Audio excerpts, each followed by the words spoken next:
They called him the Chin. Not Vincent, not Vinny, just the Chin. Like some old statue in the middle of a park nobody visits anymore. Cracked, leaning, but still standing. He walked slow, talked slower. And for a man who ran neighborhoods like chessboards, he spent most of his time mumbling to himself in a bathrobe, wandering Mulberry Street like someone looking for the past in the gutter. That's what the feds thought. That's what the world thought, that he'd lost his mind. But Vincent Gigante wasn't crazy. He was careful. The street didn't hand out second chances. You either planned 20 steps ahead, or you wound up face down with your shoes missing. Vincent knew that. That's why he built his empire one whisper at a time, not one bullet. He was born in 1928, right in the middle of Greenwich Village, a part of New York that had more stories than buildings. His mother was a seamstress. His father was a watchmaker. Honest hands. But honesty didn't pay rent in the village, not in the 30s, not when the streets taught lessons faster than schools ever could. Vincent wasn't book smart, never pretended to be, but he had what mattered: ears that listened, eyes that never blinked, and a silence that made grown men nervous. As a kid, he boxed. That's how most of them started, gloves before guns. In the ring, he learned rhythm, learned when to duck, when to hit, and when to let the other guy tire himself out. That rhythm, it never left him. Years later, when he sat in back rooms with men who could erase families with a phone call, he still had that boxer's stillness, that waiting. In the 50s, he fell in with the Genevese crew, back when the name still echoed. Vito Genevese ran it then, ruthless, strategic. Vincent was just muscle at first, a driver, an enforcer, a shadow in the corner. But he watched, always watched. And when the time came to pick a side, Vincent chose silence over flash.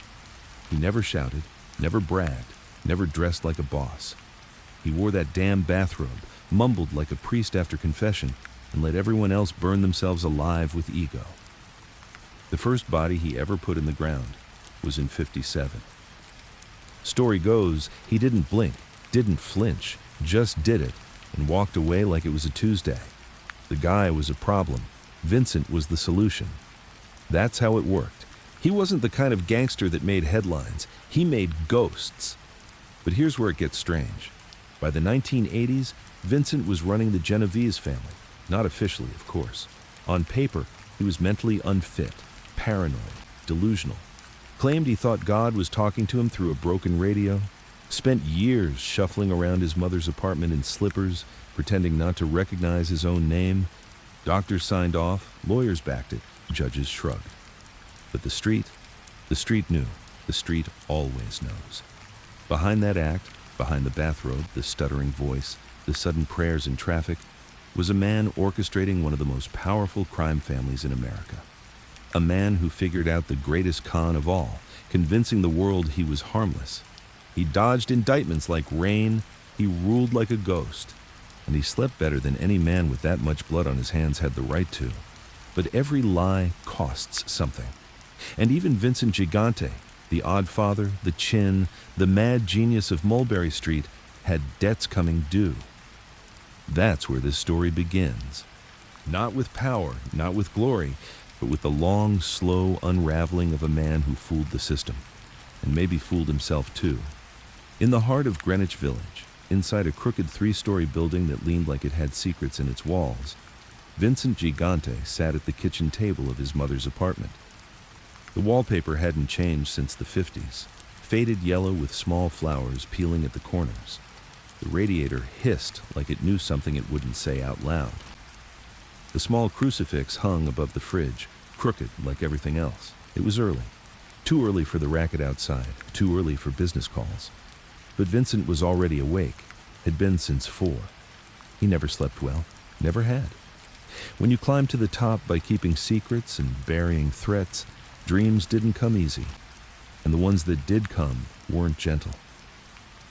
He sat in silence, wearing that old robe with coffee stains and holes under the arms. His hair was thinning. His face drooped a little on the left side now.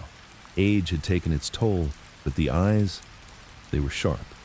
Not young, but alive. Listening. He stirred a cold cup of coffee with a spoon that clinked against the sides louder than it should have. On the table in front of him lay a folded-up Daily News, open to the crime section. Mobster madness continues. Gigante mumbles his way through another court date. He stared at the headline for a long time, not reading, just staring. In court, he was a fool, a wreck, barely coherent. He shuffled in with help, muttered nonsense, wore pajamas under his clothes, and asked where his mother was. It made judges sigh, prosecutors grind their teeth, cops whisper in frustration. But here, in this kitchen, he was no fool. Across from him sat Bobby Mazzetti, one of the few people allowed to be in that room with him, without speaking unless spoken to. Bobby had been around since the early days, a quiet kid who kept his mouth shut when the old-timers used to shake down shopkeepers and run numbers out of candy stores. Now he wore better suits, but he still carried himself like a man who didn't want to be noticed. "You see this garbage?" Vincent finally asked, pushing the paper across the table without looking up. "You see how they write about me?" Bobby nodded once. "They're nervous." Vincent grunted. "They're stupid." He rubbed his temple like something inside his head was trying to escape. Then he got quiet again. That was his way. Bursts of clarity surrounded by long silences. Some thought it was the act. Some thought it was the madness. Bobby knew better. Vincent wasn't a talker. He was a feeler. He let rooms speak before he did. Let people hang themselves with their own words. When he did talk, it meant something was already in motion. "You know what they don't write?" Vincent asked, eyes now on the crucifix. Bobby stayed still. "They don't write that I fed half this city, that when the Bronx was on fire and kids were starving, it wasn't the mayor giving them heat, it was us. That when cops looked the other way while the streets rotted, it was us who kept order." Vincent turned his gaze from the wall to Bobby. His voice didn't rise, but it hardened. "They write that I'm a lunatic, but not that I buried 6 rats in '82 and kept this family from turning into a circus. They never write about that." Bobby didn't move, didn't blink. That's why he was trusted. He let Vincent vent, let the fire burn through without pouring gas or water. Vincent leaned back, the chair creaking under him. He looked tired, but it wasn't physical. It was a weariness that came from seeing too much, doing too much, living through the rise and watching the cracks form under your own weight. "You know who came by yesterday?" Vincent asked, his voice suddenly quieter. "No. Tommy Three Fingers." Bobby frowned slightly. "I thought he was shelved." "He was. Now he wants back in. Says he's got connections up in Yonkers, some trucking scam." Vincent chuckled, but there was no humor in it. I looked him in the eye. "You know what I saw?" Bobby didn't answer. "I saw someone who thinks I'm done, who thinks this robe means I've given up, that I'm just waiting to die in this dump with my mama's soup on the stove." He paused. "A long one?" "So I told him, 'Tommy, go see Fat Sal in Staten Island. Tell him to give you a number job, something small.' You know what that means, Bobby?" Bobby nodded slowly. "He's finished." "Exactly. But I didn't scream, didn't threaten, just smiled and gave him a soft landing. Let him save face. Because even a rat deserves a quiet goodbye if he doesn't squeal." Vincent leaned forward now. The tired old man act slipped off like a coat in summer. His eyes sharpened, his jaw tightened. The robe didn't matter. The room didn't matter. This was the boss. Not a myth, not a fable. The real man. There's too many people talking lately. The younger ones, no discipline. They want flash, want headlines, want to be seen. You ever see Carlo Gambino give an interview? Huh? You ever see Costello on a yacht with women in bikinis? Bobby shook his head. Because real bosses don't need to be seen. You rule through fear and absence. You make people guess what you're thinking. That's what keeps you alive. The words settled between them like dust. Then, after a beat, Vincent stood up. He moved slow, not because of weakness, but because that was his rhythm, like he had time the rest of the world didn't. He walked to the window, pulled aside the curtain, and looked down at the street. "You see that kid down there?" he asked. Bobby stood now, came beside him. A teenager leaned against a fire hydrant, smoking a cigarette, wearing a leather jacket 2 sizes too big. Nervous energy, eyes darting, watching. Yeah. His name's Nicky Colenso. His old man used to run Shylock loans for Benny Eggs. Now he's trying to muscle into numbers on my block. Vincent didn't blink. If I was crazy, would I know that? Bobby didn't answer. Didn't have to. Vincent turned away from the window and walked back toward the table. He stopped, one hand on the chair back, his fingers tapping slowly. Get word to Carmine. I want eyes on that kid. If he breathes wrong, I want to hear about it. He paused. And find out who's been talking to the feds in Brooklyn. There's something going on with that Rico case. Too many whispers. Someone's leaking. Bobby nodded. You got it. Vincent sat again, slowly, letting his bones settle. The robe hung loose. His slippers were old. His face sagged from age. But make no mistake, he was running an empire from a $400 kitchen chair in a walk-up apartment. And everyone who mattered knew it. Outside, the wind picked up. Fall was folding into winter, the kind of cold that scraped your lungs when you breathed too deep. On the streets, the young bloods puffed up their chests, thinking the old man upstairs was senile, outdated, a ghost waiting for the last page of his story. But those who knew him, they knew better. Vincent the Chin Gigante wasn't done. Not yet. Not while there were still names to whisper and debts to be collected. There's a thing about power that people don't like to admit. It's not always taken by force. Most times it's given away, passed along in little moments. A look, a pause, a name not mentioned, a favor not returned. Vincent Gigante had known this since his early days under Vito Genevese. Back then, you didn't ask to rise. You earned silence in the right moments, loyalty in the worst ones. That was currency. And Vincent was rich in it. But in 1985, the old world was cracking. The commission had just been shaken by the commission case, and Rudy Giuliani's name was everywhere. Prosecutors were hungry. Feds were sweating bullets and printing subpoenas like coffee filters. The FBI wanted one big collar, and every whisper pointed to the Genevese family as the untouched crown jewel. Vincent had stayed in the shadows for so long, most agents couldn't even tell you what his voice sounded like. But now they were starting to lean in closer. He could feel it. Not just from the law, but from the inside. Because power makes men greedy. Even when it's quiet. Inside the family, the war didn't start with gunshots. It started with a rumor. Somebody was passing information, little things here and there. The name of a bagman in Queens, the time of a meeting in Bay Ridge, safe houses that suddenly weren't so safe. Vincent didn't panic. He never did. But he noticed. He always noticed.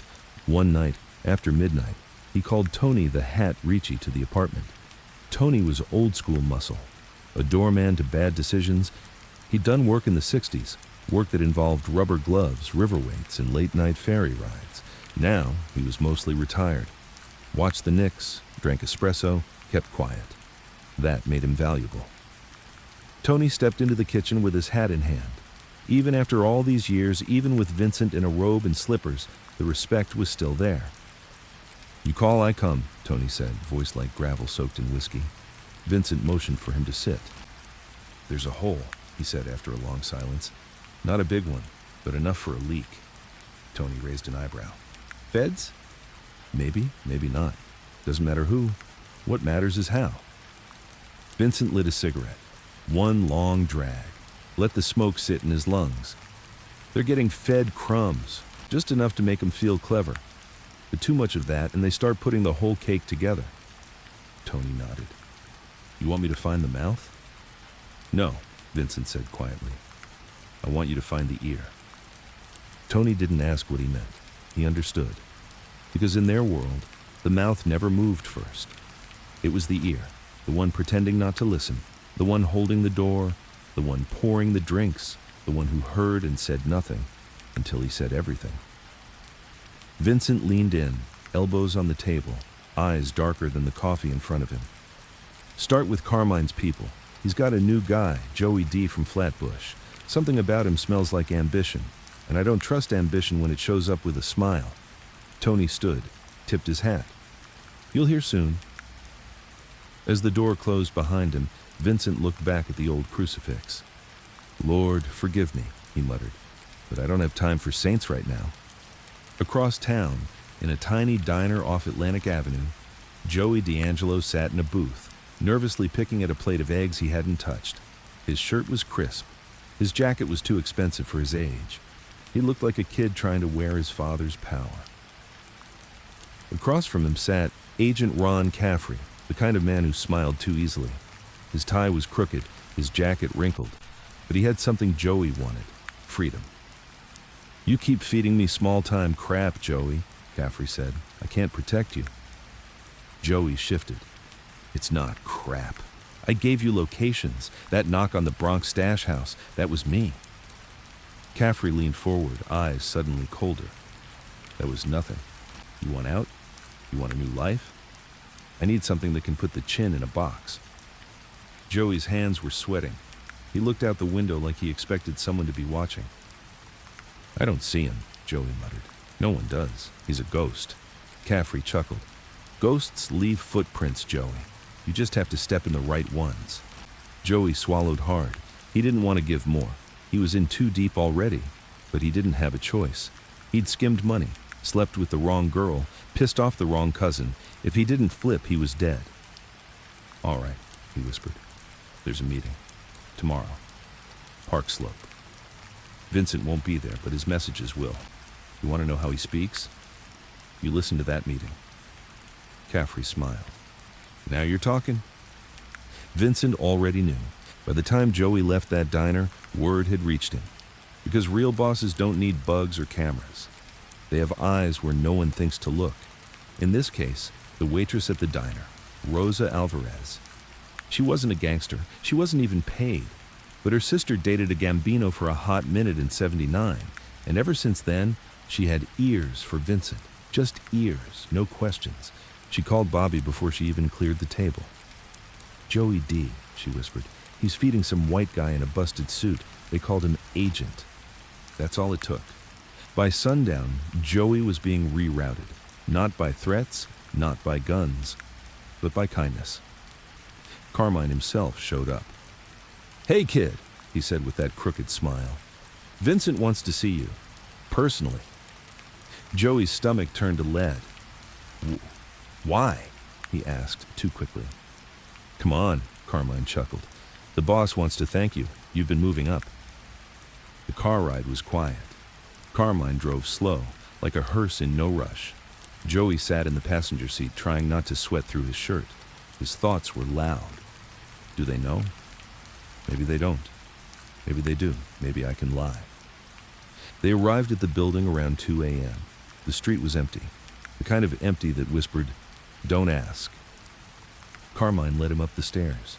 Vincent was waiting at the kitchen table. Same robe, same slippers, same cigarette. No words. He just looked at Joey. And in that look, Joey saw the truth. The kind of truth that doesn't need words. The game was over. The cards were on the table. And Joey didn't even realize he was playing. "You eat?" Vincent asked softly. Joey blinked. "No, I..." "Sit." Joey sat. Vincent poured him a glass of wine. Red, thick, deep. Then he leaned back. "I used to think betrayal came with a scream," Vincent said. "A shout, some big moment. But you know what it really sounds like?" He paused, sipped his wine. "It sounds like silence." Joey swallowed hard. His heart pounded in his throat. "I gave you rope," Vincent continued. "Enough to climb, or hang. You chose." Joey opened his mouth. "No," Vincent said. "This ain't a courtroom. This is a confessional. Say your piece, then take what comes." Joey looked down, shame crawling up his back like fire ants. "I didn't want to," he whispered. "I was scared. I was stupid." Vincent stared at him, long, silent. Then he nodded once. "Carmine," he said. Carmine walked behind Joey. Joey flinched, but instead of a bullet, he felt a hand on his shoulder. "You're going to disappear," Vincent said. "Tonight. New name, new city. You'll work the trucks in Phoenix, you speak again, even think again. You're done. No second goodbye. Joey's mouth hung open. You're letting me live? Vincent smiled faintly, not warmth, pity. Only because your father saved my brother in '68. He died for this family. You'll live for it, and that's worse. As the door closed behind Joey and Carmine, Vincent was alone again. He stared out the window. The city didn't know it, but it had just dodged a war, all because a ghost in a bathrobe had whispered instead of roared. But the cracks were forming, the silence was shifting, and Vincent knew. Eventually, every empire starts to rot from the inside. There's a quiet that comes before betrayal. Not the silence of a locked room, not the hush before a gunshot. It's deeper, colder. The kind of silence that hums under a man's skin when people who used to bow their heads start holding them a little too high. Vincent Gigante had felt that silence growing. It was in the way Carmine talked these days, like he was weighing his words. It was in the shift of respect, the way younger earners avoided eye contact. It was in the whispers Vincent wasn't supposed to hear, the ones about the robe, the mumbling, the bathroom prayers, the suggestion that maybe, just maybe, the chin really was slipping. In their world, perception was power. If they believed he was weak, he was. So when the hit failed, the one that wasn't supposed to fail, Vincent didn't get angry. He didn't yell or break dishes or summon soldiers. He simply got still. The intended target was Mikey Nunzio, a low-level capo who ran gambling out of Flushing. Mikey had been getting sloppy, drinking too much, talking too much. Rumors said he'd been seen at a poker table with an ex-Fed, laughing too hard, maybe saying too much. Vincent gave the nod. Quiet, final. Alfonso Lefty Battaglia was chosen to carry it out. He was a trusted hand.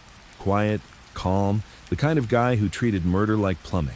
Get in, do the job, don't flood the place. The setup was simple.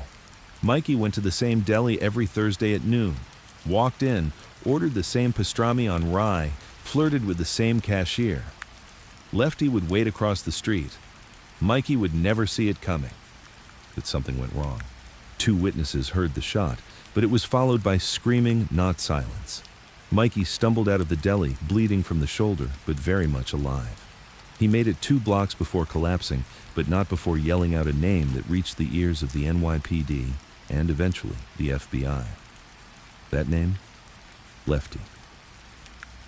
Vincent got the call at 1:47 p.m. Bobby answered his private line. A burner phone kept in a carved-out Bible on the shelf. He handed it to Vincent without a word. It didn't go through, the voice on the line said. It was Carmine. No panic, just cold facts. Vincent held the phone to his ear but didn't respond. He's not dead. Shoulder wound. Might talk, Carmine continued. Lefty disappeared. Vincent hung up without a word. That night, he didn't sleep. Not because of fear, not even anger. It was disappointment, the kind that sunk deep into his bones, because Lefty didn't miss, and if he missed, he meant to. By dawn, Vincent had questions that needed answers, not from the street, not from capos or lieutenants, from history. He called for Donatello Fazio, known as Donnie Brass, one of the last Old World soldiers who had served under Genevese himself. Donnie was in his late 70s now, half deaf, hands shaking, but his mind still sharp as a switchblade. They sat in the back room of St. Catherine's Parish, a place no one would think to look for mob royalty. Vincent lit a candle. No prayers, just habit. You remember when Carmine used to run messages for you? He asked quietly. Donnie nodded, his eyes squinting. Yeah, kid used to carry notes in his shoes, wouldn't open his mouth unless you slapped him. Vincent gave a faint smile. Now he's carrying lies. Donnie exhaled through his nose, took a slow breath, and said what Vincent already knew. He wants your chair. Vincent didn't speak. Donnie continued. The missed hit, that was a message. Not to Mikey, to you. Carmine wanted to see how you'd respond, if you'd swing back or fold. Vincent sat very still. You gonna fold, boss? No, Vincent whispered. I'm gonna wait. Donnie chuckled. Like always, huh? Vincent nodded. Time's on my side. He thinks I'm slow. Let him keep thinking. Donnie stood, bones cracking. You know I'd die for you, right? I know, Vincent said. Donnie left quietly, like a ghost, returning to whatever shadows kept him safe. Meanwhile, Carmine was getting bolder. He started holding sit-downs without Vincent's blessing, started making collections directly instead of through Bobby. He even began referring to when I take over in conversations with mid-level earners. The arrogance was growing, and arrogance had a smell. Sour, dangerous, impossible to miss. What Carmine didn't know was this. Vincent had already started his own play, not through violence, not through shouting, through Anthony LaRusso, a clean-cut accountant who owed Vincent two things, his gambling debts and his freedom. Anthony worked at a law office downtown, handled books, wasn't a made guy, but he was connected enough to see paperwork most mobsters never thought about. Vincent summoned him one night. Again, no threats, no guns. Just a seat across the kitchen table, a glass of wine, and a folder. I need paper, Vincent said. Old paper.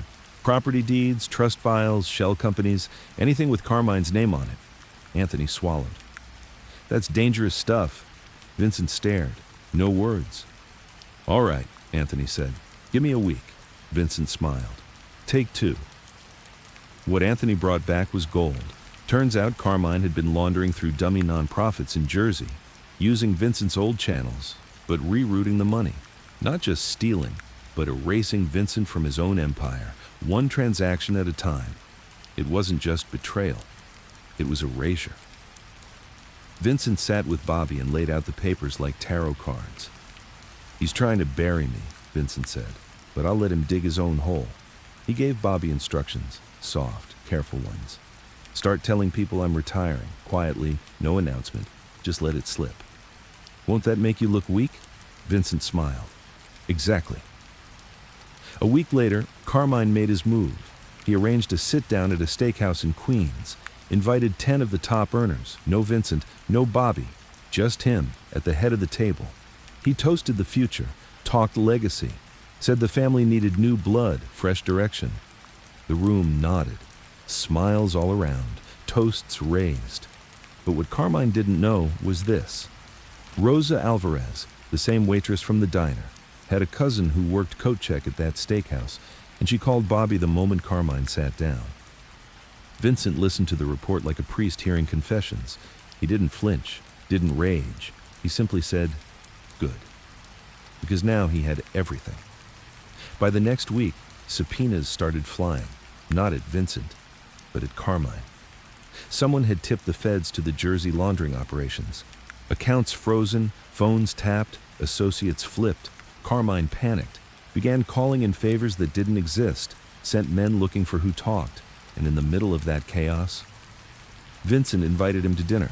They met in the same kitchen, same crucifix, same robe. Carmine walked in like a man walking toward his own funeral. Vincent poured 2 glasses of wine. You've been busy, he said. Carmine didn't deny it, just stared at the floor. You think I'm old, think I'm blind, but you forgot one thing. Vincent leaned in. I made you. Carmine's lip twitched. I kept you fed when your own father wouldn't look you in the eye. I pulled you out of that Staten Island bust in '89. I gave you the street, and you spit on it. Silence. Vincent sipped his wine. I'm not going to have you clipped, he said. Carmine blinked. I'm going to let the law do it, and when they do, you'll rot knowing you never beat me, and not with a bullet, not with lies. He stood, slow but tall. Get out, Carmine hesitated. Now. As Carmine left the apartment, the wind outside felt different, like a door closing on an era. Inside, Vincent sat again, alone, quiet, unbothered. The robe still hung loose, the slippers still scraped the floor, but the power, untouched. The thing about living 2 lives is this. Sooner or later, one of them catches up, not both, just one, and it only takes one. Vincent Gigante had survived everything the street could throw at him. Hits, betrayals, double crosses, agents crawling through trash cans. None of it had broken him. Not really. He was too patient, too quiet. He moved through the world like fog. You couldn't catch fog. But he knew something most men didn't. The law doesn't need to prove you're guilty. It just needs to prove you're not crazy. And that's what scared him. Not bullets, not prison. Clarity. The wiretap was clean. Too clean. It came from a guy no one had seen coming. Raymond Costello, a glorified numbers man who operated out of an electronics shop in Flatbush. He wasn't even on Vincent's radar. But the feds had been watching Ray for 2 years, and finally, they caught him talking loose to a girl he was trying to impress, a cocktail waitress with legs for days and a cousin in the bureau. She brought Ray's voice to the FBI Leica trophy, and there it was, clear, unmistakable. The chin don't sign nothing, he just nods. Bobby takes care of the rest. If you see him nod, it's done. No matter what he's wearing. That robe? That's theater, kid. Guy runs everything from his mama's couch. Those 42 seconds got put on a desk in Manhattan, and the silence in the room after the tape stopped playing was thick enough to choke on. They'd finally caught the smoke with their bare hands. May 12th, 1990. The Bureau made its move. They didn't knock down doors in the middle of the night like usual, not this time. They knew Gigante wasn't a runner. He wasn't a street boss with a go-bag and a panic plan. He wasn't going anywhere. Because Vincent had figured out the long con years ago. He made his world so small, one block, one bathrobe, one front stoop, that even if they caught him, they didn't know who they were catching. But still, the indictment came down. Conspiracy, racketeering, extortion, murder for hire, the works. The arrest was almost laughable. Vincent was found walking in slippers, muttering to himself in the middle of Sullivan Street, wearing pajama pants and a torn raincoat. A priest was walking beside him. No one knew why. The agents who grabbed him couldn't stop shaking their heads. "This is the guy?" one asked, looking at the wreck of a man in front of them. Vincent stared blankly, eyes half-lidded, mumbling something about his mother's soup being too salty. When they cuffed him, he winced like he didn't understand what was happening. They read him his rights. He didn't answer. They tried again. Still nothing. Just, "Does my mama know I'm not home yet?" But every agent in that car knew the same thing. They were arresting a ghost with a smirk behind his eyes. The trial didn't come quick. Nothing ever did with Vincent. His lawyers were sharks in silk. The first thing they did, file for mental incompetency. They brought in doctors, therapists, character witnesses. Vincent showed up in a wheelchair, shaking, slurring his words, looking up at the ceiling and whispering prayers no one understood. The judge was skeptical. So, they had him evaluated. That's how Vincent ended up in the Metropolitan Psychiatric Center in White Plains, under observation, voluntarily, while the court figured out if he was insane or just acting. He didn't mind the place. It was quiet, cold. The food was trash, but it didn't matter. He'd eaten worse on stakeouts in '58. The real challenge wasn't the doctors. It was the mirrors. Because psychiatric wards are filled with mirrors. Not the glass kind, the people kind. Everyone's watching everyone else, not for safety, for angles. Vincent knew this. That's why he started talking to the walls, counting ceiling tiles, staring at his hands like they weren't attached to him, but only when people were watching. When they weren't, he sat in perfect stillness, reading old Bible verses and playing chess with himself, never moving pieces, just playing in his head. The nurses called him a mystery. The doctors called him textbook schizophrenia, the FBI. They called him a goddamn magician. But here's where things shifted. Dr. Daniel Kravitz, court-appointed forensic psychiatrist, 49, Yale trained. A man who thought the world made sense if you stared long enough at the data. He was the one who poked too deep, started noticing inconsistencies in Vincent's delusions, noticed how his episodes only happened at shift change, how he never soiled himself, never forgot a name, but always forgot the questions he didn't want to answer. Kravitz brought this to the DA, but the DA didn't bite. "Too risky," they said. "We push too hard, we lose the case." So Kravitz kept digging. He scheduled a session with Vincent at 7:15 a.m., before breakfast, before meds. Vincent was already awake. He sat in his chair, dressed in the same gray sweats they gave everyone, staring out the window like he was watching something die outside. Kravitz sat across from him, tape recorder on. "Mr. Gigante," he said, "do you know why you're here?" Vincent blinked. "The walls are breathing today." "I see. And do the walls often talk to you?" "Only when they're hungry." Kravitz leaned back. "What do they say?" Vincent paused, looked down at his hands. "They say the soup is cold." Kravitz said nothing. Then Vincent's eyes shifted just for a moment, a flicker of focus, gone in a flash. But Kravitz saw it. "You're not crazy," Kravitz said calmly. "You're just tired of being smart around stupid people." Vincent didn't blink, didn't smirk, but the corners of his mouth twitched. "Be careful, doctor," he said, voice clear as glass. "Knowing too much gets people hurt." That was the last time Kravitz met with him privately. He filed his report, said Vincent Gigante was faking, called it malingering with strategic precision. But it didn't matter, because Vincent's lawyers attacked the report like wolves, claimed Kravitz was biased, unstable, hostile, even dug into his divorce and hinted he was projecting authority issues onto the defendant. The judge ruled the report inadmissible.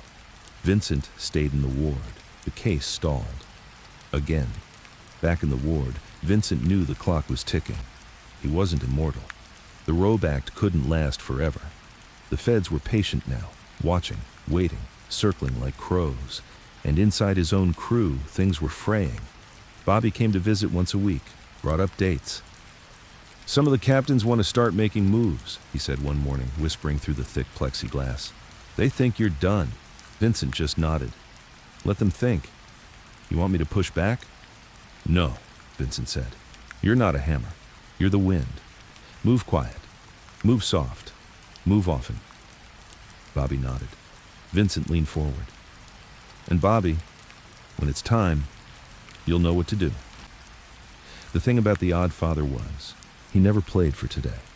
He was always 10 steps ahead, and he played with memory like a weapon. He remembered who owed him, who begged him, who he spared, and who he never forgot. And those men, the forgotten, the scared, the ones he let live when he should have buried them, they were his army now. Not made guys, not soldiers, just men with memories and guilt. And guilt. Guilt makes people do things they swore they never would. 2 months later, a surprise affidavit landed on a federal judge's desk. An anonymous letter claiming the FBI had coerced witnesses, fabricated evidence, and buried surveillance tapes in the case against Gigante. It didn't clear him, but it slowed everything again.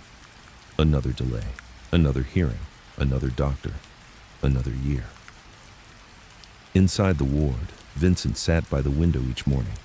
The other patients avoided him, not because he was loud, but because he was too quiet. And sometimes, when he thought no one was listening, he'd hum old Italian lullabies, songs only his mother would remember. He didn't sing for comfort, he sang for reminder that he came from nothing and turned it into silence. Bobby Mancini had been with Vincent since before the bathrobe, before the madness, before the fake stutters and fake priest visits and half-eaten dinners in front of crooked crucifixes. Back then, they were just 2 kids from the village running numbers and watching older men drop bodies and fade into myths. Bobby wasn't flashy. He didn't crave attention. That's why Vincent kept him close, because Bobby never wanted the crown, just the silence that came from protecting the man who wore it. But time changes people. When the king starts losing his voice, even his most loyal knight starts to wonder. By 1992, Bobby was tired, not just physically. That had been there for years. He was tired in the soul, the kind of exhaustion that comes from watching too many friends die badly and too many enemies die richer. And the thing that started to eat at him was simple.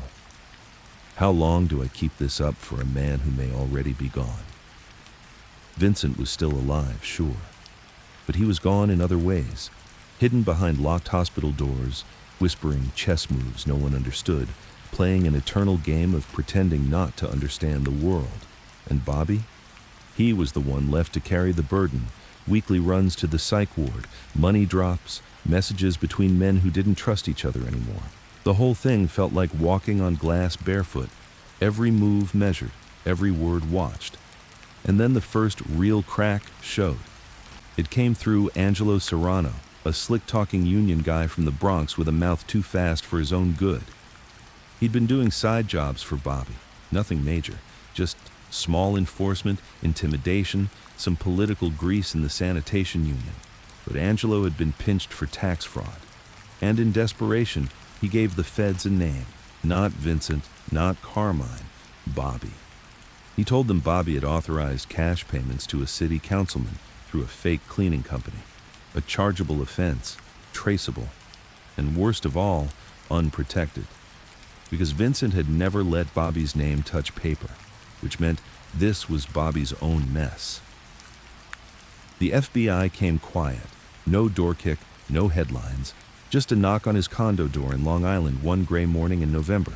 2 agents, cold stares, suitcases full of documentation. Come with us, no cuffs, we just want to talk. Bobby had always known this day would come, but he thought it would be for someone else. They put him in a small room, no clock, no windows, nothing but a table and a camera, blinking red in the corner like a slow heartbeat. Agent Caffrey sat down across from him. The same bastard who once tried to flip Joey D. Bobby didn't flinch. Caffrey didn't smile. "Bobby," he said, "you're not him. You're not Vincent. You're not untouchable. You've got kids, a wife, a house and a name that's traceable. You keep playing like a gangster and all that? It's gone." Bobby leaned back calm. "Don't have kids," he said. "Wife left in '89. And the house? That's in her name too," Caffrey smirked. "Then why are you protecting a man who stopped knowing your name 3 years ago?" That line hit deeper than Bobby expected. He didn't show it, but something shifted behind his eyes. Caffrey leaned in. "We don't need you to flip. We just need one mistake. One. Misplaced word. A transfer. A phone call. You can't win this game anymore, Bobby. You're playing for a ghost." They let him go. No charges. Not yet. Just pressure. Just doubt. That night, Bobby didn't go home. He drove past the old bakery in the village where he and Vincent used to pick up envelopes. He drove past St. Catherine's, past the butcher who still gave him free meat every Thursday out of habit. Then he parked, just sat. 3 hours, no music, no calls, just silence. And in that silence, he asked himself something he never had before. What if they're right? Back at the psychiatric ward, Vincent could feel the shift. It's strange how distance doesn't always make things fuzzy. Sometimes it makes them clearer. He noticed Bobby's visits were shorter, his reports more clipped, the shine in his eyes gone. And Vincent, for the first time in decades, felt lonely. Not alone. He'd always been alone, but lonely, like something important had been quietly taken from him while he wasn't looking. He never brought it up.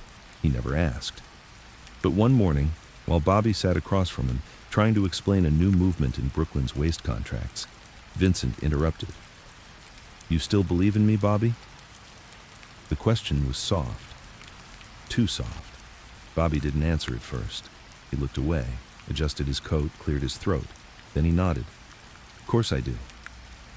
But the pause said everything. 2 weeks later, the second mistake happened. Bobby authorized a meeting.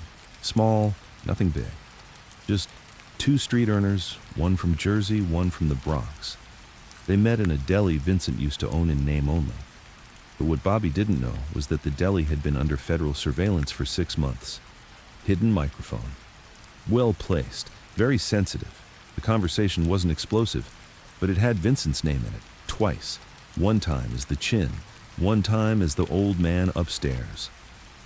Legally, that was enough for a conspiracy add-on. Vincent got the news during his Tuesday check-in with his attorney. The lawyer sat down, pale, shaking. "They got your name on tape again." Vincent didn't speak, just stared out the window.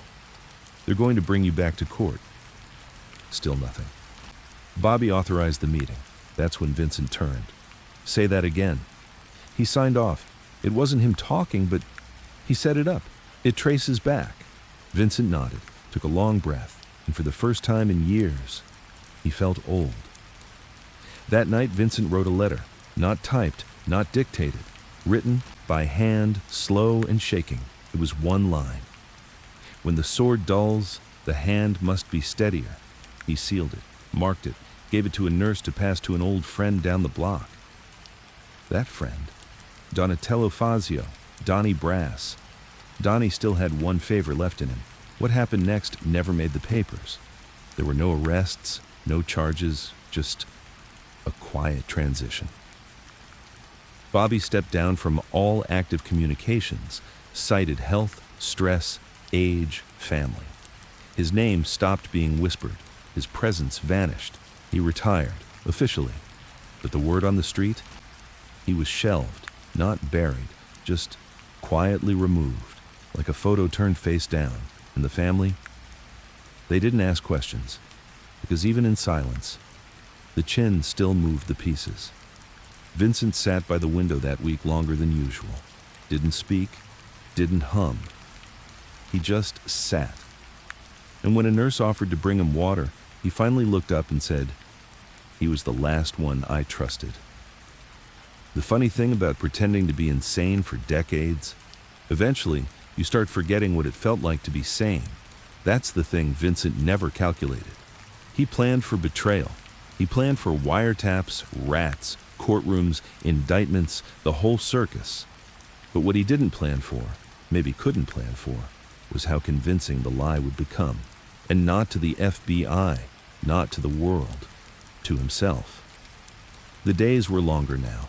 He used to break time down like a capo breaking down rackets. Sunrise to breakfast, breakfast to meds, meds to visitation, visitation to sleep. Everything had a rhythm, a pattern, a beat he could hum along to without thinking. But then came the empty space. After Bobby was gone, there were no more updates. No more whispers about numbers, real estate, skims, sit-downs. The silence stopped being power. It started becoming a prison. He sat longer by the window now. Didn't always know what he was looking at. Sometimes he stared at the trees for so long, they became faces. Sometimes the sky looked like the walls of his mother's kitchen. Same yellow, same cracks, same smell of soup long gone cold. He'd blink, try to come back.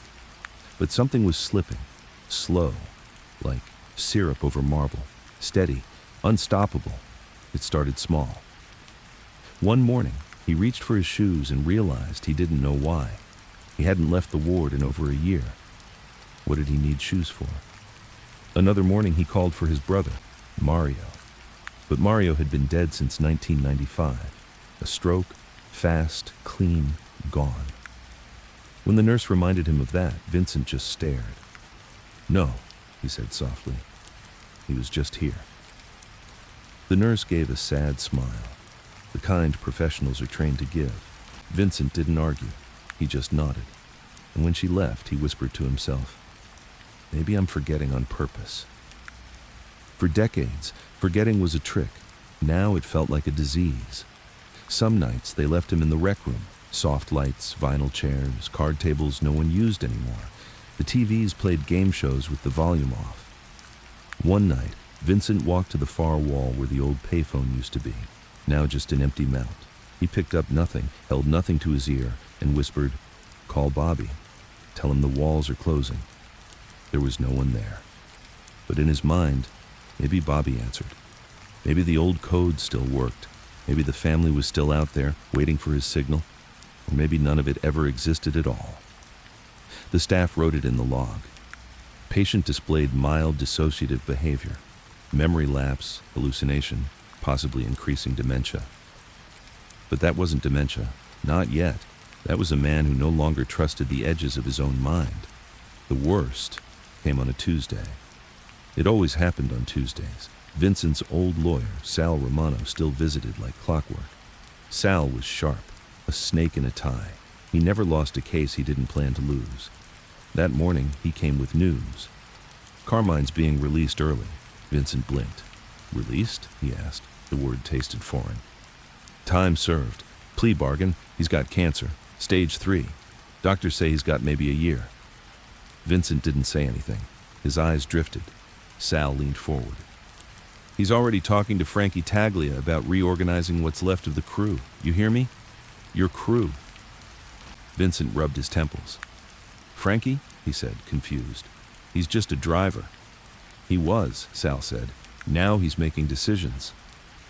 Vincent looked around the room like someone else might tell him this was a joke, but no one laughed. And that was the moment it happened. Not loudly, not with thunder, just quiet. Something in Vincent's brain let go. He closed his eyes, saw a hallway from 1973, the apartment above the candy store where they held their first meeting after Vito died.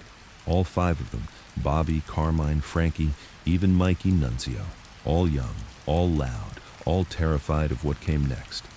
He opened his eyes. That hallway was gone. So was his crew. So was the throne. Sal left him with a folder, a few articles, a court transcript, a notarized letter from Carmine requesting a visit with his former associate, Mr. Gigante, for the purpose of reconciliation. Vincent didn't touch the folder. He just sat there, staring. That night they found him in the hallway near the laundry room, standing still, barefoot, wearing a bedsheet like a cloak, mumbling. The nurse asked him what he was doing. Looking for the cathedral, he said. There's no cathedral here, Mr. Gigante, she replied gently. He looked her dead in the eye. There was. Once. He slept for 18 hours after that, and when he woke, he didn't speak for 2 days. The truth is, you can only play mad for so long before madness starts playing back. Vincent had spent 30 years performing, and now, even when the stage was empty, he kept saying his lines, even when no one clapped. Then came the dream. It was the same, every night for 2 weeks. He was standing at the edge of Mulberry Street, a kid again, bare-knuckled, skinny, hungry. His father was fixing a watch behind a glass case. His mother hummed in the background, stitching buttons on a priest's robe. And there, standing across the street, was Bobby, holding a folded chair, motioning him forward. It's time, Bobby would say. For what? Vincent would ask. To come down. And he would look up and realize he was standing on the roof of the old tenement. And then, he'd fall. Always wake up before he hit the ground. The doctors called them repressed guilt dreams, a sign of identity erosion. But they were wrong. Vincent wasn't eroding. He was fading. And part of him wanted to. When Carmine finally visited, it was raining. They brought him in a wheelchair, thin as a matchstick. His skin had gone pale yellow, liver shot to hell. Vincent didn't recognize him at first. The nurse said, "Your friend is here." Vincent blinked. "Mario?"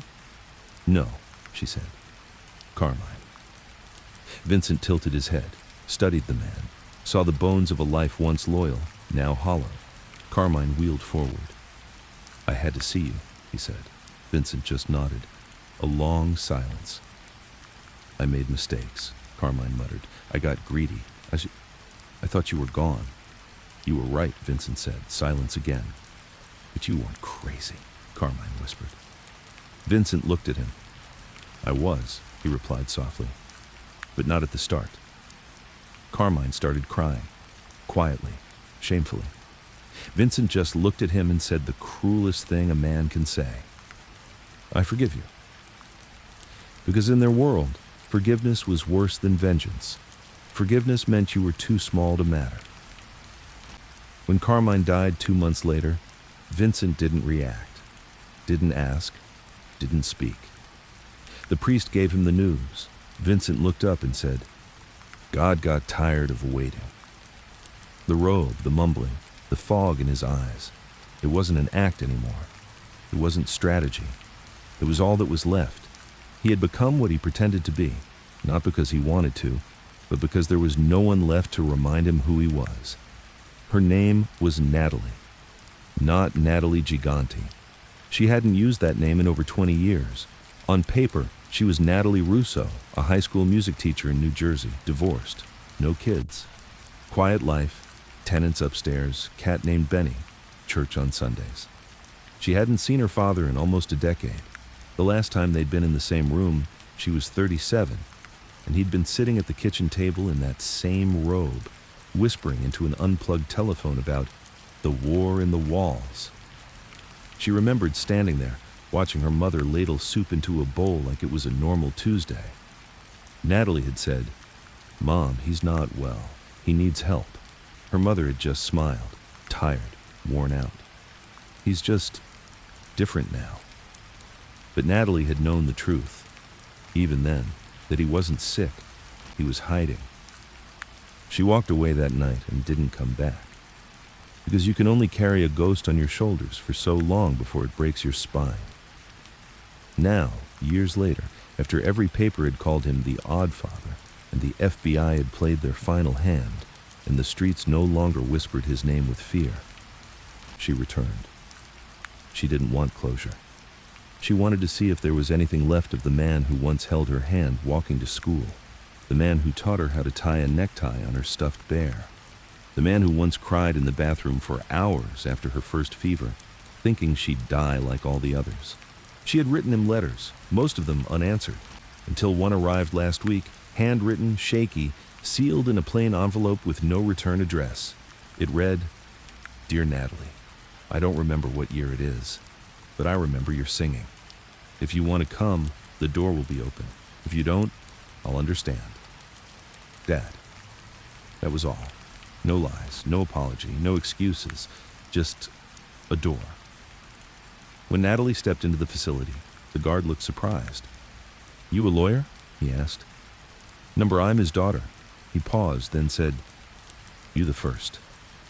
They walked her through the fluorescent maze of the ward, past white walls that looked like they'd been bleached of emotion, past old men with thousand-yard stares, and young orderlies who moved too fast to be trusted.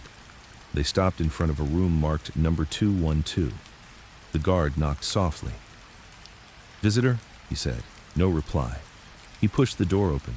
Vincent sat in the corner, not in bed, not at the table, just in the corner, in a chair, staring at a spot on the wall like it was telling him the secrets of the universe. Natalie stepped inside slowly. The air smelled like antiseptic and dust, like old soup and forgotten things. He didn't turn. She didn't speak. Then, after a long moment, his voice cracked the silence. "I thought you weren't coming." She froze. His voice was raspy now, more air than sound, but it was him. "I almost didn't," she said. He nodded, still didn't turn. "You got taller," he said. "I stopped growing 30 years ago, Dad." He smiled faintly. "That's what I meant." Minutes passed without speaking. Then he motioned toward the chair beside him. She sat.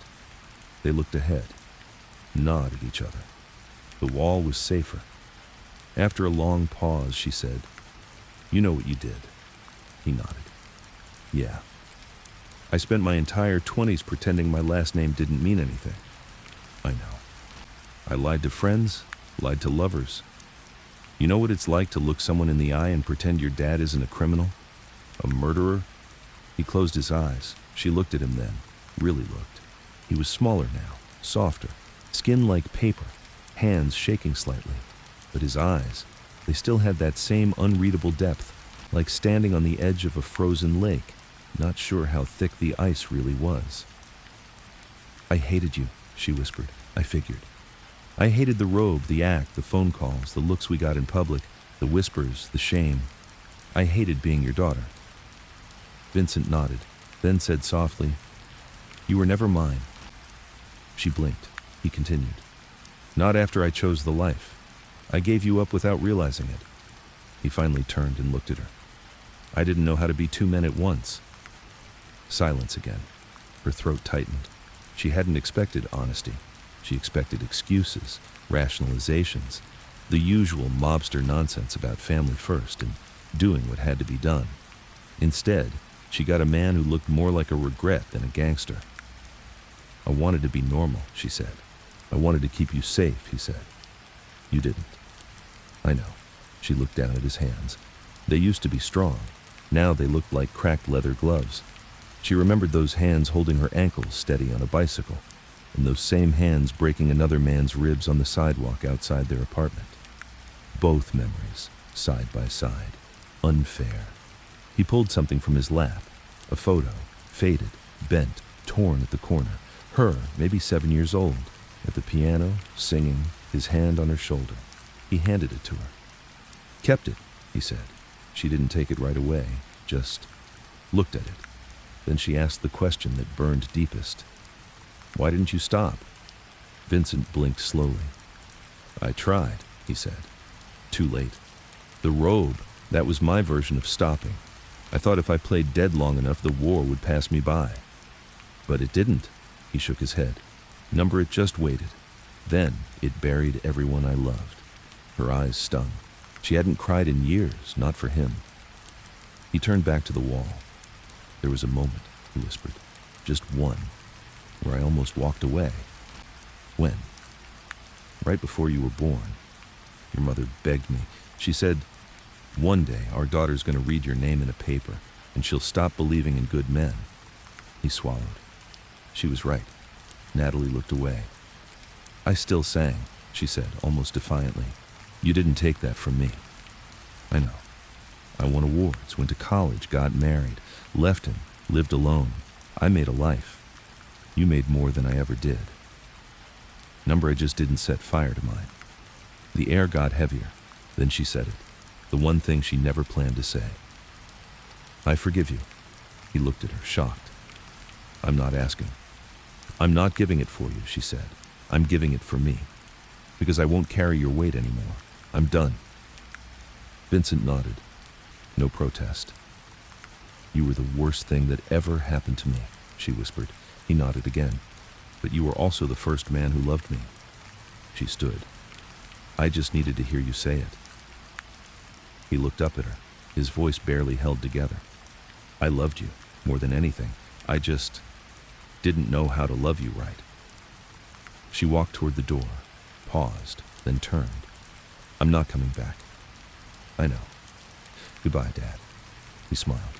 Software real. "Sing something for me," he said. She stared at him, almost refused.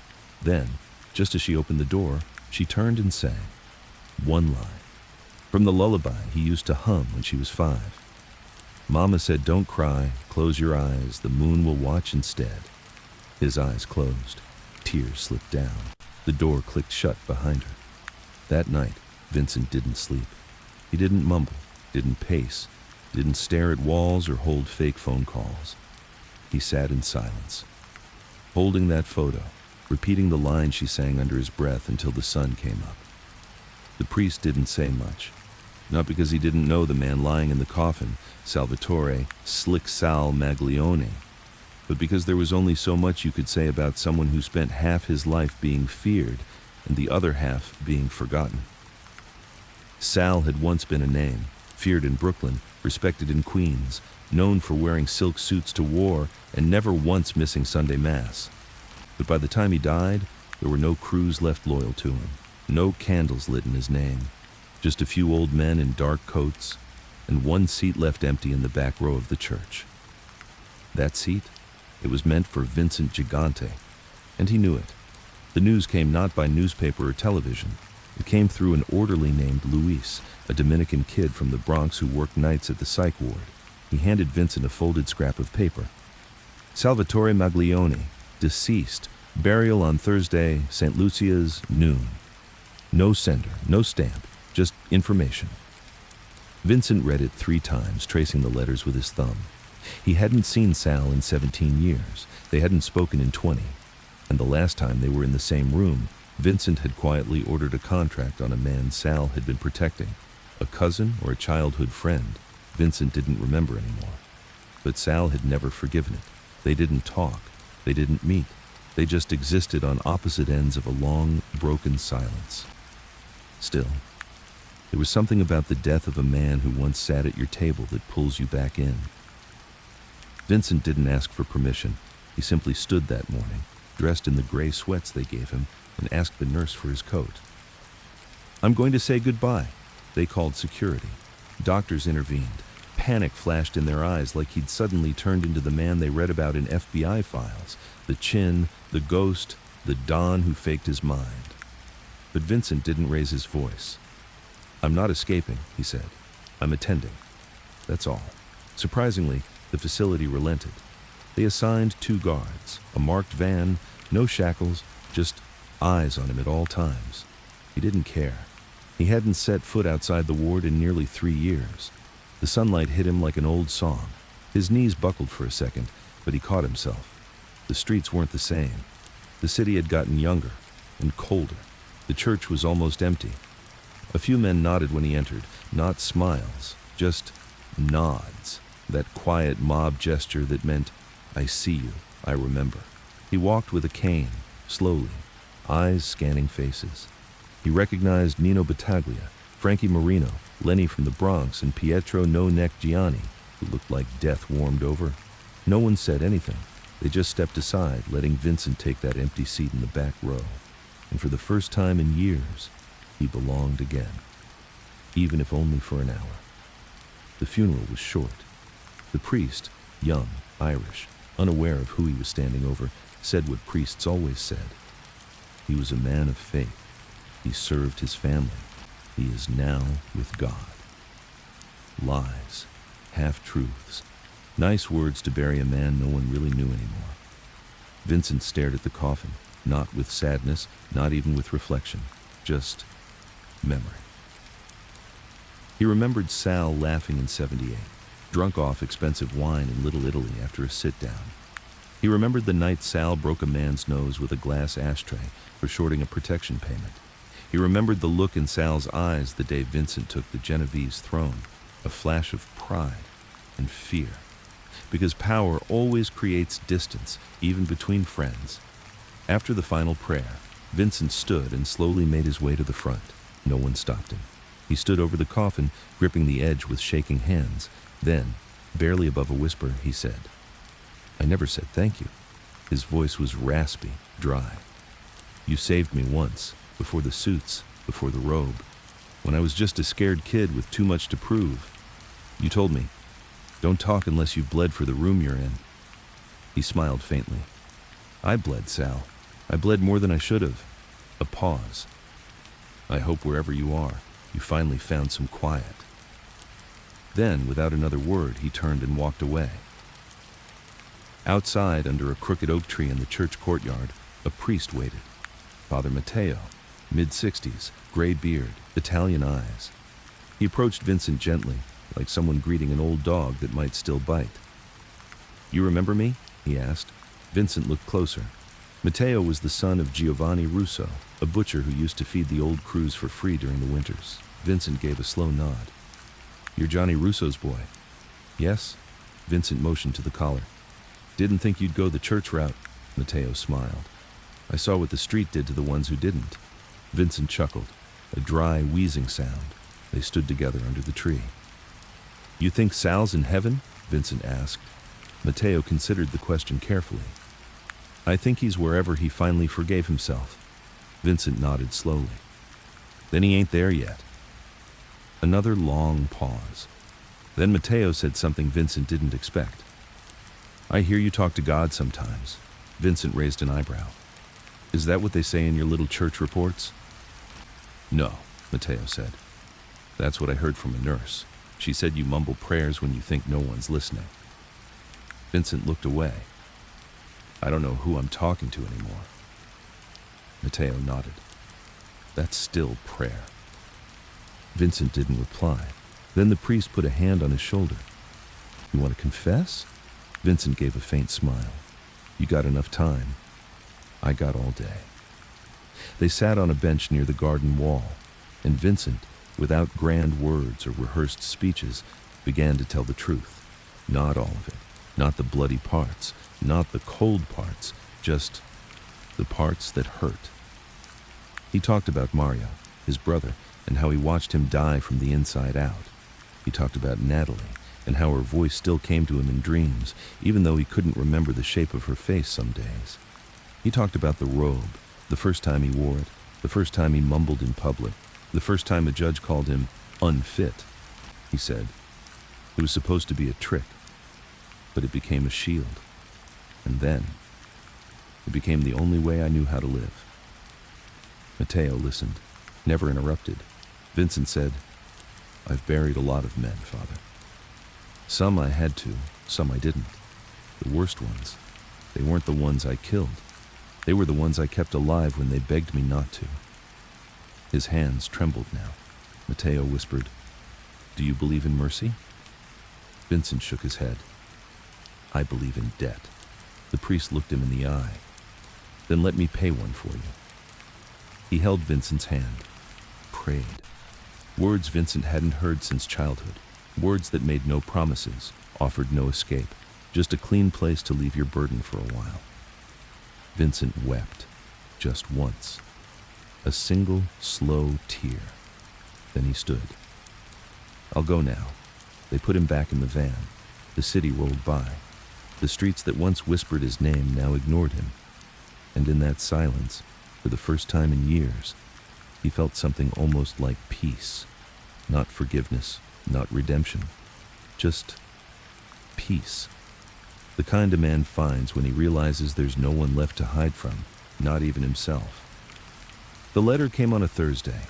No envelope, no seal. Just a folded sheet placed beside his breakfast tray. Oatmeal, 2 slices of white toast, 1 boiled egg, saltless, the usual. The handwriting was unfamiliar, blocky, almost juvenile. It looked like it was written by a hand that hadn't held a pen in a long time.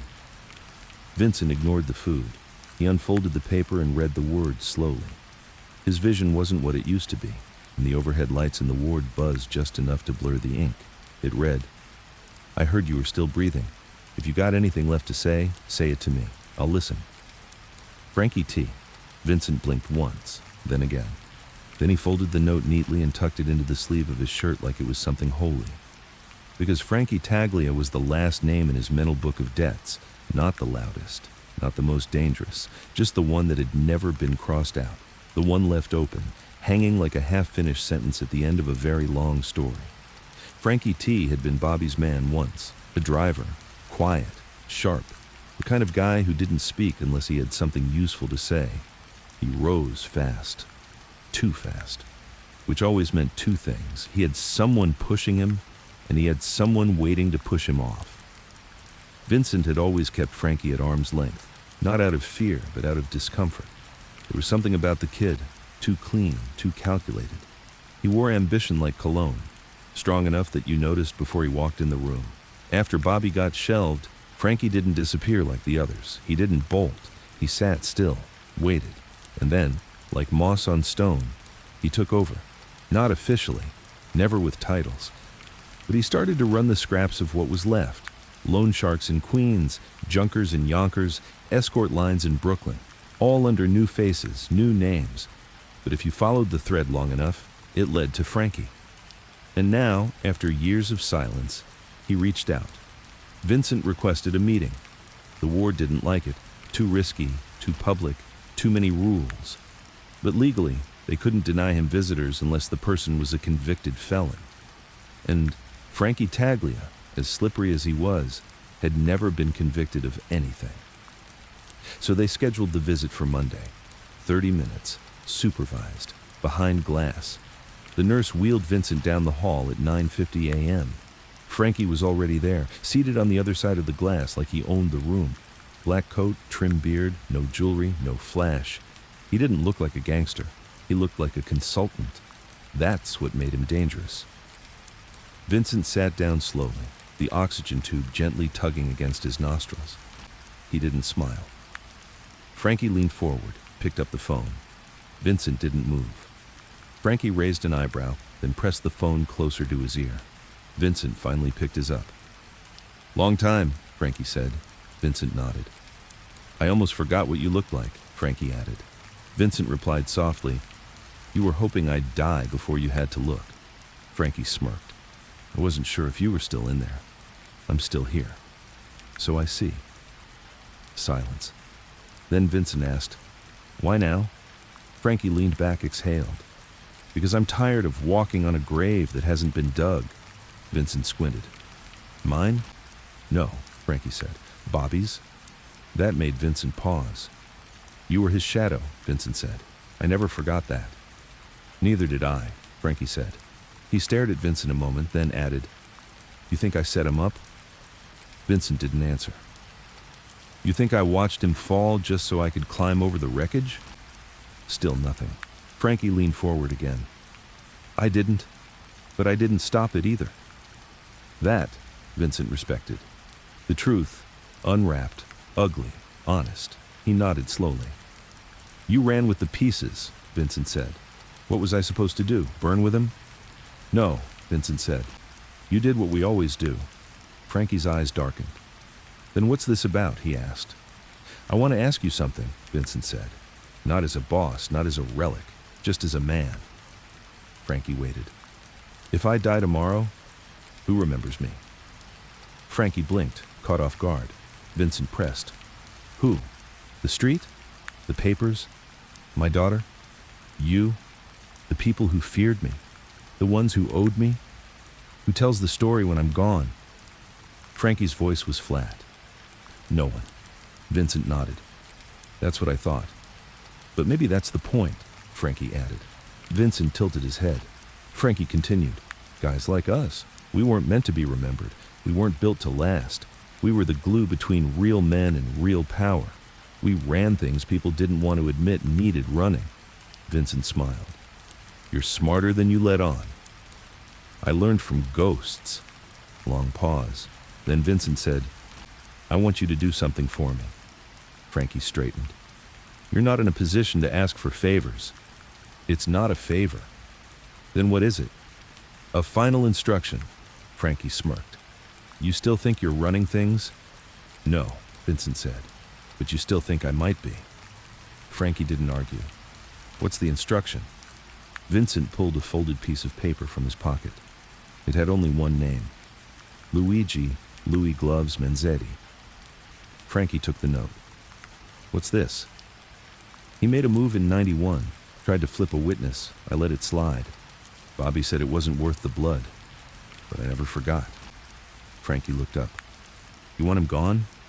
No, Vincent said. I want him reminded. Frankie chuckled. A reminder. After 13 years?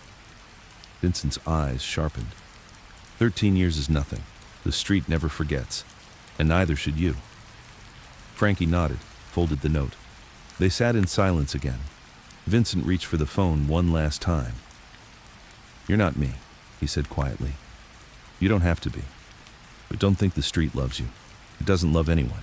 It just waits for you to fall, then picks the bones clean. Frankie stared back. No fear, no hatred, just acknowledgement. I'll keep the name, Frankie said.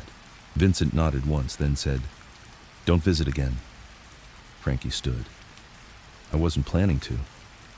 The room emptied. Vincent sat alone. The guards returned.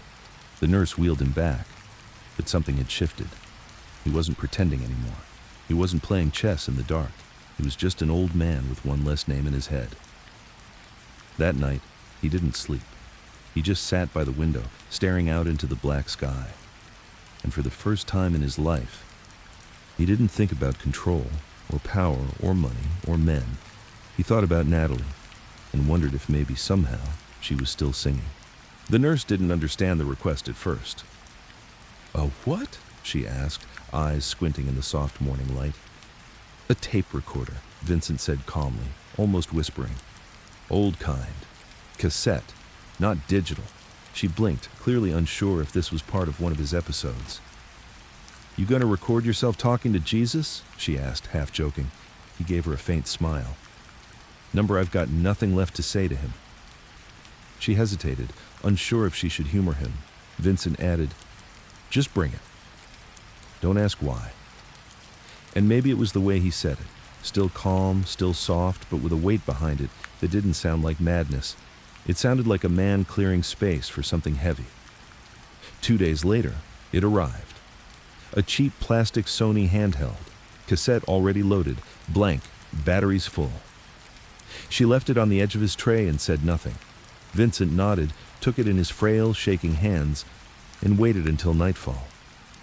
The room was dark, save for the dim glow of the street lamp outside that threw a soft amber glow across the floor. He sat up, pulled the little tray table closer, placed the recorder down gently, and pressed the red record button with a slow, deliberate finger.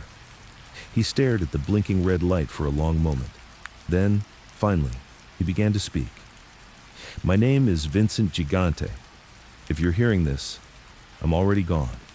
Not just from the world, I left that place a long time ago, but from the lie I lived in, the costume, the bathrobe, the prayers, the voice that shook when I was just trying not to shake apart.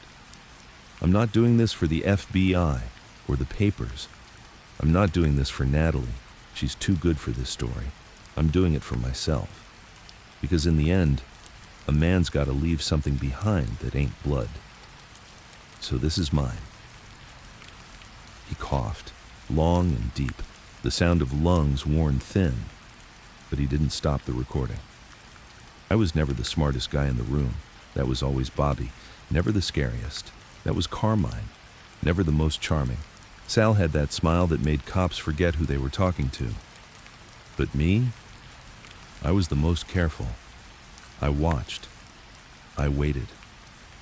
I learned how long a man could talk before he said something stupid.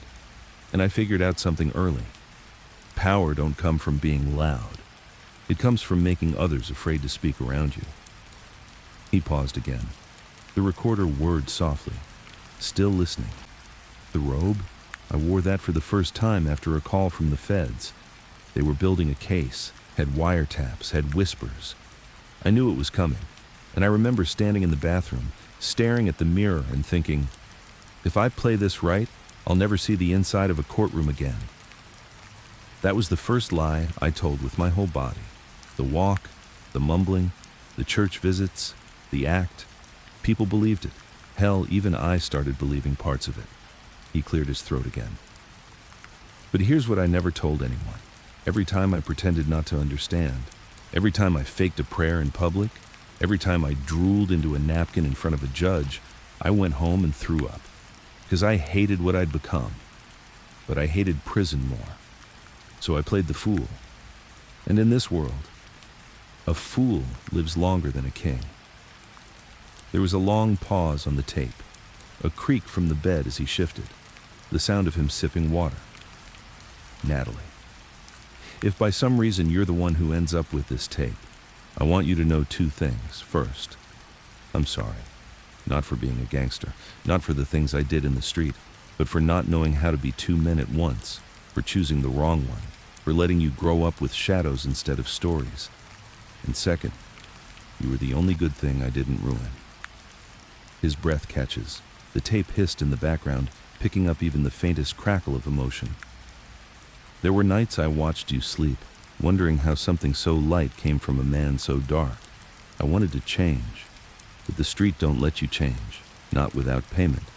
And the older I got, the more I knew I was never going to be the man I wanted you to see. So I made sure you never saw me at all. He took a long breath. You could hear him wheezing now. To the feds, if you ever get this, yeah, I ran it. All of it. The rackets, the unions, the sit-downs, the collections. I made decisions that got people killed. I outlived enemies by pretending I wasn't the threat, and if you couldn't catch me after 30 years of trying, maybe the problem wasn't me. Silence. Then a low chuckle. To the men I hurt, I won't ask forgiveness. You knew the rules when you signed up. You either die fast or die forgotten. I gave a lot of you both. And maybe I'm the villain in your stories. But I lived long enough to write mine. His voice started to fade now, slower, more distant, like a man walking down a long hallway, talking over his shoulder. I don't know who I am anymore. Not really. I don't hear my own name the way I used to. Not even the chin. It used to mean something. Now it's just noise. I used to think I'd go out in a blaze, gunfire, betrayal, headlines, a bloody end. But this is worse. This is quieter. This is the kind of death you get when no one remembers you were ever alive. A final pause, a long one, the longest yet. Then, softly. But maybe that's the price for surviving. You end up talking into a machine, just hoping someone's still listening. He reached over, trembling fingers struggling with the button. But finally, click. The tape stopped. The recorder sat on his bedside table for 2 full days before anyone touched it. When the nurse came in to change his linens, she noticed it, still warm, like the words hadn't yet cooled. She didn't play it, didn't need to. She simply took it and passed it to the head of the facility, who passed it to his lawyer, who passed it to Natalie. She didn't listen right away. She put it in a drawer for 3 weeks, ignored it. Then, one night, in her quiet apartment, she took it out, placed it in a dusty cassette deck she hadn't used since high school. She pressed play, and as her father's voice filled the room, she cried. Not because it was a confession, not because it changed the past, but because, for the first time in her life, he was finally speaking as himself. Vincent's body was giving up, piece by piece, quietly, as if it too was finally ready to stop pretending. His legs stopped working first, not all at once, not with drama, just gradually, a slow betrayal. One morning, he tried to stand and his knees didn't answer. The nurse helped him back into bed, told him not to worry. It happens with age. He didn't answer. He just stared at the wall. A week later, his hands began to twitch. The pen he used to scribble notes, now it rolled between his fingers like something foreign, shaking, weak. He asked for fewer meals, didn't touch the oatmeal anymore, didn't bother with the toast, stared at the egg like it was something he used to know. The doctors used the words organ fatigue, degenerative neuromuscular symptoms, and preparations. What they meant was simple. Vincent, the Chin Gigante, was dying. Not by gunshot, not in a courtroom, not on the street, just dying. In a room that smelled like bleach and old plastic, with no guards at the door, no enemies watching, no family crying at his side. He had outlived them all. But outside, the myth hadn't died yet. It started with whispers in a barbershop in Staten Island, one of the old haunts, long since gentrified. Vinyl records on the wall, overpriced beard oils, a guy named Dylan who'd never once heard the name Genevese spoken without irony. But one afternoon, 2 old-timers, Tony Marino and Ray Vescovi, came in for cuts and Tony mentioned the Chin. You know he's still alive? No shit? Yep, locked up but breathing. Ray laughed. What's he gonna do? Glare a guy to death from a wheelchair? Tony just smirked. Don't kid yourself. His name still keeps people polite in Jersey. Then came the podcast. A low-level grifter named Carlo Franchi had started recording stories from the old days. 10-minute episodes, unfiltered, straight from the barstool to the mic. He called it Mobbed Up Tales They Tried to Forget. And one of the top episodes, the Don who played crazy and made it work. It went viral. Clips flooded TikTok. Kids reenacted Vincent's court performances, robe and all. Tweets called him a genius and a legend of the long con. Articles followed, think pieces, cable news blurbs, memes. Suddenly, Vincent Gigante was no longer a ghost. He was trending. Back at the ward, Vincent had no idea.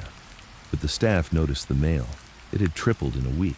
Postcards from strangers, handwritten letters in marker, in pen, in childish cursive, messages from people he had never met. Some read, "You were a legend. They couldn't break you. You faked it better than anyone." Others were more honest. "I heard you killed people. I don't care. I wish I could have shook your hand." One even said, "When I was in lockup, we passed around a quote, 'Act dumb, live long.' They said it was yours." He never read them. The nurse stacked them in a shoebox by his bed. But one night, when no one was looking, he opened it. And for an hour, the sound of rustling paper was the only thing in the room. Meanwhile, outside the ward, Frankie Taglia was dealing with his own problem. Because when a dead man's name becomes famous again, the living start asking questions. The younger guys, the new earners who never knew Vincent, they started poking around. They asked, if this guy was so powerful, why didn't we learn from him? Why don't we do it the way he did it? What would the Chin do? And Frankie, he didn't like that. Because a dead king still being remembered meant the new king wasn't being respected. Frankie held a private sit-down in a restaurant basement in Queens. No suits, no phones. He addressed 6 up-and-comers from different boroughs. Young, hungry, clever. He told them, The chin was a ghost. He built something that only worked because he knew how to disappear. You want to live like him? Then be invisible. Shut up. Work smart. Don't quote legends. Become your own. They nodded. But one of them, Eddie Russo, asked the one question Frankie couldn't deflect. If he's really gone, why are you still afraid of his shadow? Frankie didn't answer, because the truth was, he wasn't sure the shadow ever left. Back in the ward, Vincent's breath had begun to rattle. The doctor scheduled him for hospice transition, morphine, fluids, comfort meds. They offered a priest. He declined. They offered music. He asked for quiet. Natalie came once more. She sat with him, held his hand, didn't speak. She didn't cry this time. She just looked at him and saw not the chin, not the robe, not the headline, but the man. Broken, fading, small. At one point he whispered, "You were the only one who saw me." She leaned closer. "What do you see now?" He looked at her, eyes damp. "Nothing." She nodded, kissed his forehead. "That's peace, Dad." That night, a nurse named Jenna, who'd only worked at the facility for 3 months, sat by his bedside. She didn't know much about him. She hadn't seen the headlines. She just knew he liked the window open and didn't like mashed potatoes. His breathing slowed, then stopped. No sound, no warning, no final word. Just stillness. She checked his vitals, called the doctor, called the time. 3:19 a.m., Vincent Gigante, officially dead at age 77. The obituary was simple. Vincent Louis Gigante, father, former boxer, died peacefully in care. He is survived by family. Private service to be held. No mention of the mob. No Genevese family. No robe. But in corners of the city, candles were lit. Old men sat up late, drinking to a name they hadn't spoken aloud in years. Graffiti appeared in Red Hook. The chin lives. A barber on Arthur Avenue refused to cut hair all day, out of respect. And somewhere in Bensonhurst, an envelope was placed on a doorstep. Inside, a cassette, labeled "For the Ones Who Still Listen." His name was Thomas Resnick, age 62, former crime desk bulldog at the New York Herald, now freelancing for half the money and twice the bitterness. He wore the same leather jacket he had since 1987, chewed nicotine gum like it owed him rent, and walked with a limp he never explained. Some said it came from a car bomb meant for someone else. Others said it was just a drunk fall down subway stairs. He never corrected them. He liked the mythology. And for 30 years he had one obsession: Vincent the Chin Gigante. He wrote the original expose in '91, the one that blew the doors off Vincent's fake insanity claims. Title: The Dawn in the Bathrobe, Madness or Mastermind. It made headlines, got him death threats, earned him a Pulitzer nomination and a warning. An envelope arrived at his apartment 3 weeks after it ran.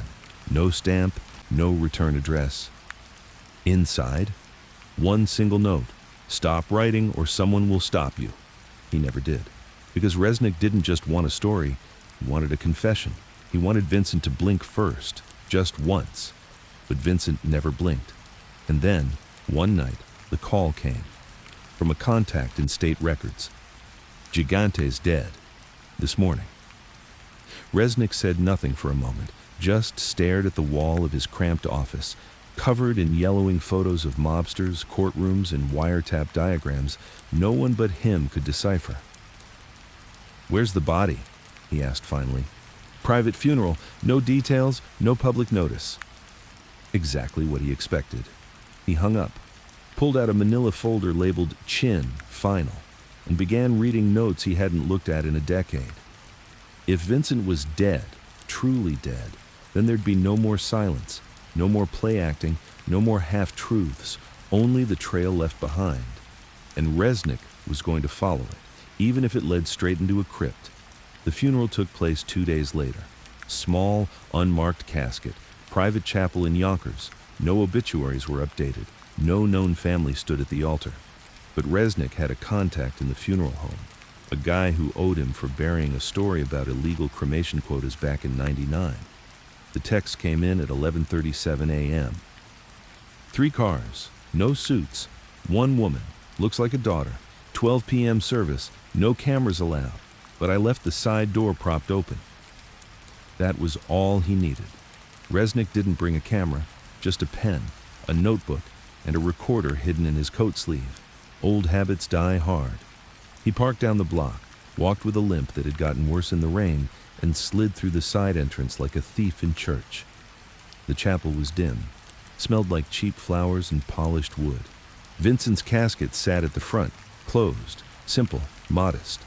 There were only 5 people in the pews: an older man with a cane, a younger man in a hoodie and sunglasses, 2 women, both in black, one clutching a rosary too tight to be mourning, and Natalie, sitting front row, head down, expression unreadable. Resnick didn't dare sit. He stood in the shadows, scribbling notes. No one cried, no one spoke. The priest mumbled a canned sermon about forgiveness and legacy. Then came the moment he'd waited decades for. As the service ended, and the few mourners walked out into the cold, Natalie stood last. She approached the casket, placed something on top, a cassette tape in a small envelope. She whispered something. Resnick couldn't hear. Then she turned and walked out without looking back. The moment the chapel emptied, he moved. He walked to the casket, stared at the envelope. Shaky hands reached for it. It stopped. It wasn't his. And for the first time in his career, Thomas Resnick felt something foreign. Respect. He didn't take the tape. He just stood there. Then he whispered, "I got you in the end, didn't I?" But even he didn't believe it. Back home, Resnick poured 3 fingers of whiskey and lit a cigarette he hadn't smoked in 5 years. Then he opened his notebook and began to write. "The Ghost is Dead, or So They Say." By Thomas Resnick. Vincent Gigante outlived every man who ever wanted him dead. The robe worked, the act worked, the silence worked, but in the end, he died alone, with no throne, no crown, and no war left to fight. I saw his funeral. No motorcade, no flags, just 5 people and a tape no one will ever hear. He died like a whisper. But here's the thing about whispers. They echo if the room is quiet enough. And this city, it remembers everything. He published the piece online under a pen name. Didn't care about the credit, didn't need the clicks, just wanted the story finished. But it wasn't. Not really. Because 3 days later, a man knocked on his apartment door at 2:14 a.m. Resnick opened it, bleary-eyed, half-drunk. The man was tall, thin, gray suit, no expression. He handed Resnick a small envelope. Inside was a cassette, no label, no note, just the tape, the same one he saw in the casket. He looked up, but the man was already gone, just a shadow disappearing into a hallway. He didn't play it right away. He stared at it. For hours. Then, around dawn, he slid it into the old tape deck he kept for reference interviews. He pressed play and heard Vincent's voice fill the room. Not Court Vincent, not Robe Vincent, not the chin, just Vincent. Talking about Bobby, talking about Natalie, talking about regret, talking about silence. By the end, Resnick had tears in his eyes. He whispered, "You were never what I thought you were." Then he erased the copy. Burned the envelope, didn't write a word. Some stories, he realized, aren't meant to be published. They're meant to be put to rest. But outside, the city still buzzed. The Mobbed Up podcast announced a Vincent Chin deep dive. A documentary was in the works. TikTok remixes of his voice played over lo-fi music. And somewhere in Brooklyn, a graffiti artist tagged a wall with the words, "Real power doesn't talk. It waits." Natalie hadn't gone back to the apartment right after the funeral. She checked into a hotel in Soho, something clean, quiet, modern. Neutral walls, soft lighting, a place where no one looked at her twice, the kind of space where grief could bleed in private. She didn't unpack her bag. She didn't take off her shoes. She sat on the edge of the bed and stared at the wall until her neck hurt, then stared at the floor. She had thought it would feel different. Walking away from her father's funeral, walking out of that chapel, knowing the man who had shadowed every inch of her life was now just a box under 6 feet of dirt. But it didn't feel like freedom. It felt like a thread had been cut. and nothing fell. Just silence. She checked out 2 days later. No one at the front desk made eye contact. She liked that. When she finally pulled into the driveway of her townhouse in Jersey, she noticed 2 things immediately. The cat was pissed, probably hungry, sulking on the windowsill. The mailbox was overflowing. She didn't rush to it. She let the bag sit in the car, let the air stale in her lungs. Then, finally, walked across the cracked pavement in her low boots and opened the metal flap. Among the junk mail and political flyers was one envelope that didn't belong. Cream-colored, heavy paper, no stamp, no postmark, just one word handwritten in slanted familiar script. Natalie. No return address. She knew the writing, even after all these years. Vincent's. Her hand froze. The envelope smelled faintly of smoke and something older, like it had been kept somewhere dark, somewhere forgotten. She walked inside without touching anything else, tossed her coat on a chair, fed the cat, and sat at the kitchen table with the letter unopened in front of her. It sat there like a dare. She poured a glass of water, then opened it. There were 2 sheets inside. The first was a letter. The second, a photograph. One she'd never seen before. Her father, holding her as a baby. No bathrobe, no cigarette. Just him in a plain white shirt, smiling, really smiling. Like a man who hadn't yet made peace with who he'd have to become. She stared at it for a long time, then read the letter. Natalie, if you're reading this, it means you came back. I wasn't sure you would. I wouldn't have blamed you if you hadn't. I asked someone to deliver this after the funeral. You can probably guess who, but I won't name names. Old favors still carry weight, even if I don't anymore. There are things I didn't say in that tape, things I couldn't. Not because I was ashamed, not anymore, but because they were only meant for you. You once asked me why I didn't stop, why I didn't walk away. I wanted to. In '74, I was ready. Bobby and I had a plan.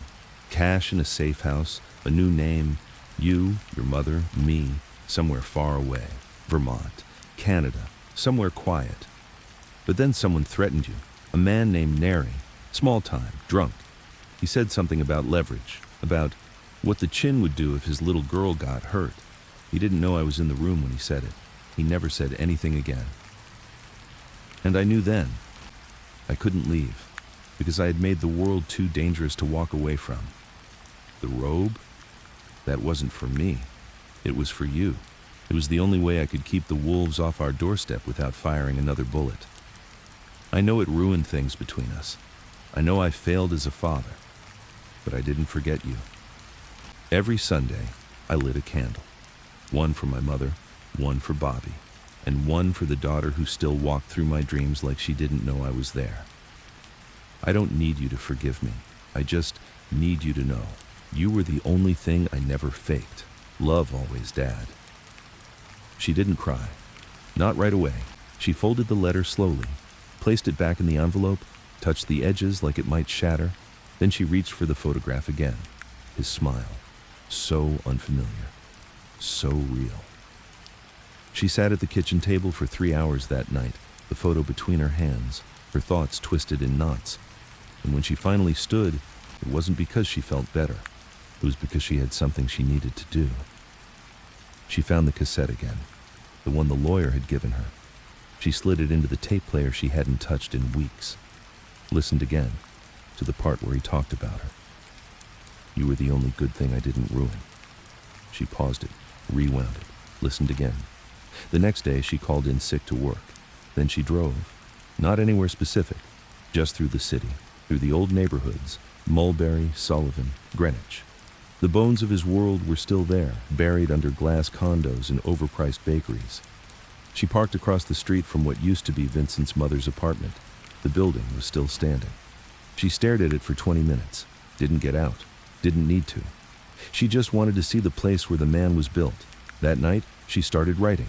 Not a letter, not a journal, a book. She didn't think about publishing it. Not yet.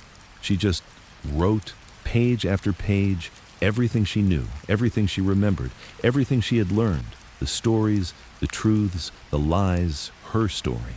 Not as Vincent Gigante's daughter, but as the woman who survived his name. And in the first chapter she wrote, "He was not a monster. He was not a hero. He was a man who wore a lie until it became his face. And somehow, in the middle of all of that, he still loved me. I don't forgive him, but I'm ready to understand him." The book wasn't supposed to become anything. It started as therapy, private, handwritten, one notebook, then two. By the third, she realized she was digging into more than memories. She was peeling back the skin of a man the world only saw through headlines and court dates. Vincent, the chin Gigante, mob boss, master manipulator, mental patient, father. She had seen them all. But the version she knew? That one didn't exist in the books or the documentaries. That man sat beside her piano when she was 6, told her to sing louder, and once beat a man half to death in front of a playground because he thought the guy had looked at her the wrong way.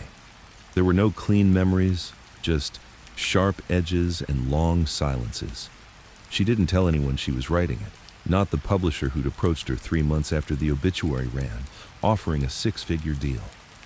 Not the news station who wanted her to sit down for an exclusive Daughter of the Mob special. Not the podcast producers who kept sending her mock episode titles like Daughter of a Don, The Oddfather's Bloodline, Raised by Madness. She ignored all of it. She wasn't chasing attention, she was chasing clarity. And for the first time in her life, it felt like she might finally get it. The knock came at 12:14 a.m. She was still up typing. Cat asleep on the windowsill, jazz humming low from the record player. 3 slow knocks, deliberate, even, no doorbell. She froze, not out of fear, just something colder, familiar. She moved quietly, turned down the music, slipped a small kitchen knife from the drawer without thinking. Old habits, unspoken anxiety. She looked through the peephole. An old man in a flat cap, leather coat, hands in his pockets, face down. She didn't recognize him. She opened the door 2 inches, chain still on. "Can I help you?" He looked up, sharp eyes, yellowed from age but alive. A scar across his left cheek. 5 o'clock shadow like sandpaper. He spoke with gravel in his throat. "You're Natalie." Her grip tightened on the door. "And you are?"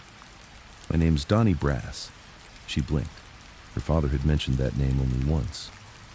She stepped back, closed the door, unchained it, opened it fully. He didn't step in, didn't smile. Just said, "Can I come in for a few minutes? I brought something your father wanted you to have." He sat at her table like it was a sacred space, back straight, hat in his lap, eyes flicking around the room but never settling.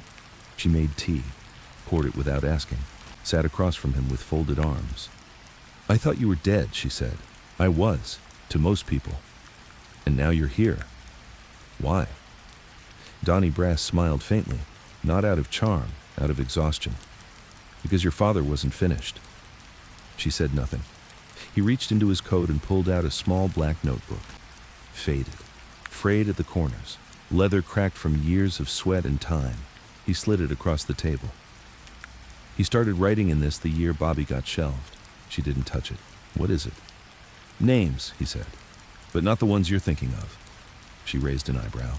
Donnie continued, "It's not hits, not debts, it's people he didn't want forgotten." She hesitated, then picked it up, opened to the first page. In her father's handwriting, "People I owe, people I failed, people who died for me." She flipped further. Each page had a name, some with notes, dates, memories, some just blank, as if the name itself said enough. And then, page 37, her name, Natalie. Too much silence, too many lies. I owe her the truth she never got. I owe her a life without shadows. But I don't know how to give that to her. Not yet. She closed the book. Her throat felt tight. Donnie sipped his tea. "He asked me to wait until after the funeral, after the noise. He said you'd be ready. Are you?" She didn't answer. "Ready for what?" she asked finally. Donnie reached into his coat again, pulled out a key, old brass, worn to the bone. He laid it on the table beside the notebook. "That opens a locker. Train station in New Rochelle. He kept it active for 30 years, changed the name 3 times, paid cash, never missed a renewal." She stared at it. "And what's in it?" Donnie shrugged. He didn't tell me. Just that when the time came, you'd need it more than anyone else. She didn't go the next day. She didn't trust it. Didn't trust him. But he left without pressing. No threats, no pressure. Just walked out with a nod. 3 days later, she drove to New Rochelle. Middle of the afternoon, rain starting. She wore her father's old coat. She didn't know why. The locker was number 117. She used the key. It stuck, then turned. Inside was a gray steel lockbox the size of a briefcase and one manila envelope. She took both, drove home, closed the blinds, locked the door, put the lockbox on the kitchen table, opened the envelope first. Inside, a map of New York marked with 6 red X's, a photo of a woman she didn't recognize, a typed note. She read it aloud. Natalie, if you're here, you've decided to finish what I couldn't. There are still truths buried in this city, not for the world, not for headlines, but for you. The box will help you start. The rest, you'll have to choose. I trust you, more than I ever trusted anyone. Love, Dad. She opened the lockbox. Inside, dozens of old cassette tapes labeled in red ink, a 9mm pistol, rusted but clean, a stack of cash banded in plastic, a rolled-up photograph, black and white, of her father, Bobby, and someone she couldn't identify. She unrolled it. Her father looked young, confident, alive. Bobby had his arm around him. The third man was smiling, holding up a newspaper dated August 1981. The headline read, "Local man found dead in park. Mob ties suspected." She froze. That man in the picture, he was the one supposedly found dead. She whispered to herself, "You faked a death." Then she looked at the map again, at the red X's. One of them was near Yonkers, another near Bay Ridge, a third right where she was standing. She traced the lines between them. They weren't random. They were a pattern, a trail. And at the bottom of the map, faintly etched in ink, her father had written, "Don't be afraid of the past. Be afraid of what happens when no one remembers it." She sat down, hands trembling. And for the first time in her life, she asked herself a question she never dared ask before. What if this isn't the end of the story? The first X on the map was in Bay Ridge. It led to a small butcher shop nestled between a yoga studio and a vape store, the kind of place that refused to die with the old neighborhood. A red and white striped awning, chipped paint on the window, and the smell of sawdust and cold meat that clung to the sidewalk like perfume. The man behind the counter was pushing 70, stocky, thick hands, arms like tree trunks. He looked up when Natalie walked in and froze mid-cut. "You're Gigante's girl," he said. No question, just fact. She nodded, said nothing. He wiped his hands on a towel, walked around the counter, and locked the front door. "No cameras," he muttered. "Don't want this on record." She didn't flinch. He led her into the back, past the freezer, into a cramped office lined with paper-stuffed file cabinets and a crucifix nailed to the wall above a dusty desk. He pulled out a box from underneath, a cigar box. Inside was a cassette tape, a folded newspaper clipping, and a silver chain with a tiny crucifix, tarnished, old. He handed it all to her. "Your father told me one day you'd come. He said you'd be the only one smart enough to follow the map." She studied him. "You knew him." "I owed him," he said. "He got me out of a beef I should have never walked away from. I did 10 years for a job someone else botched. He kept my family fed the whole time, never missed a week." "What's on the tape?" she asked. "Names," he said. "Places, not all of them clean." "Why give it to me?" He looked her in the eye. "Because your father knew he'd never make peace with his sins, but he thought you might at least understand them."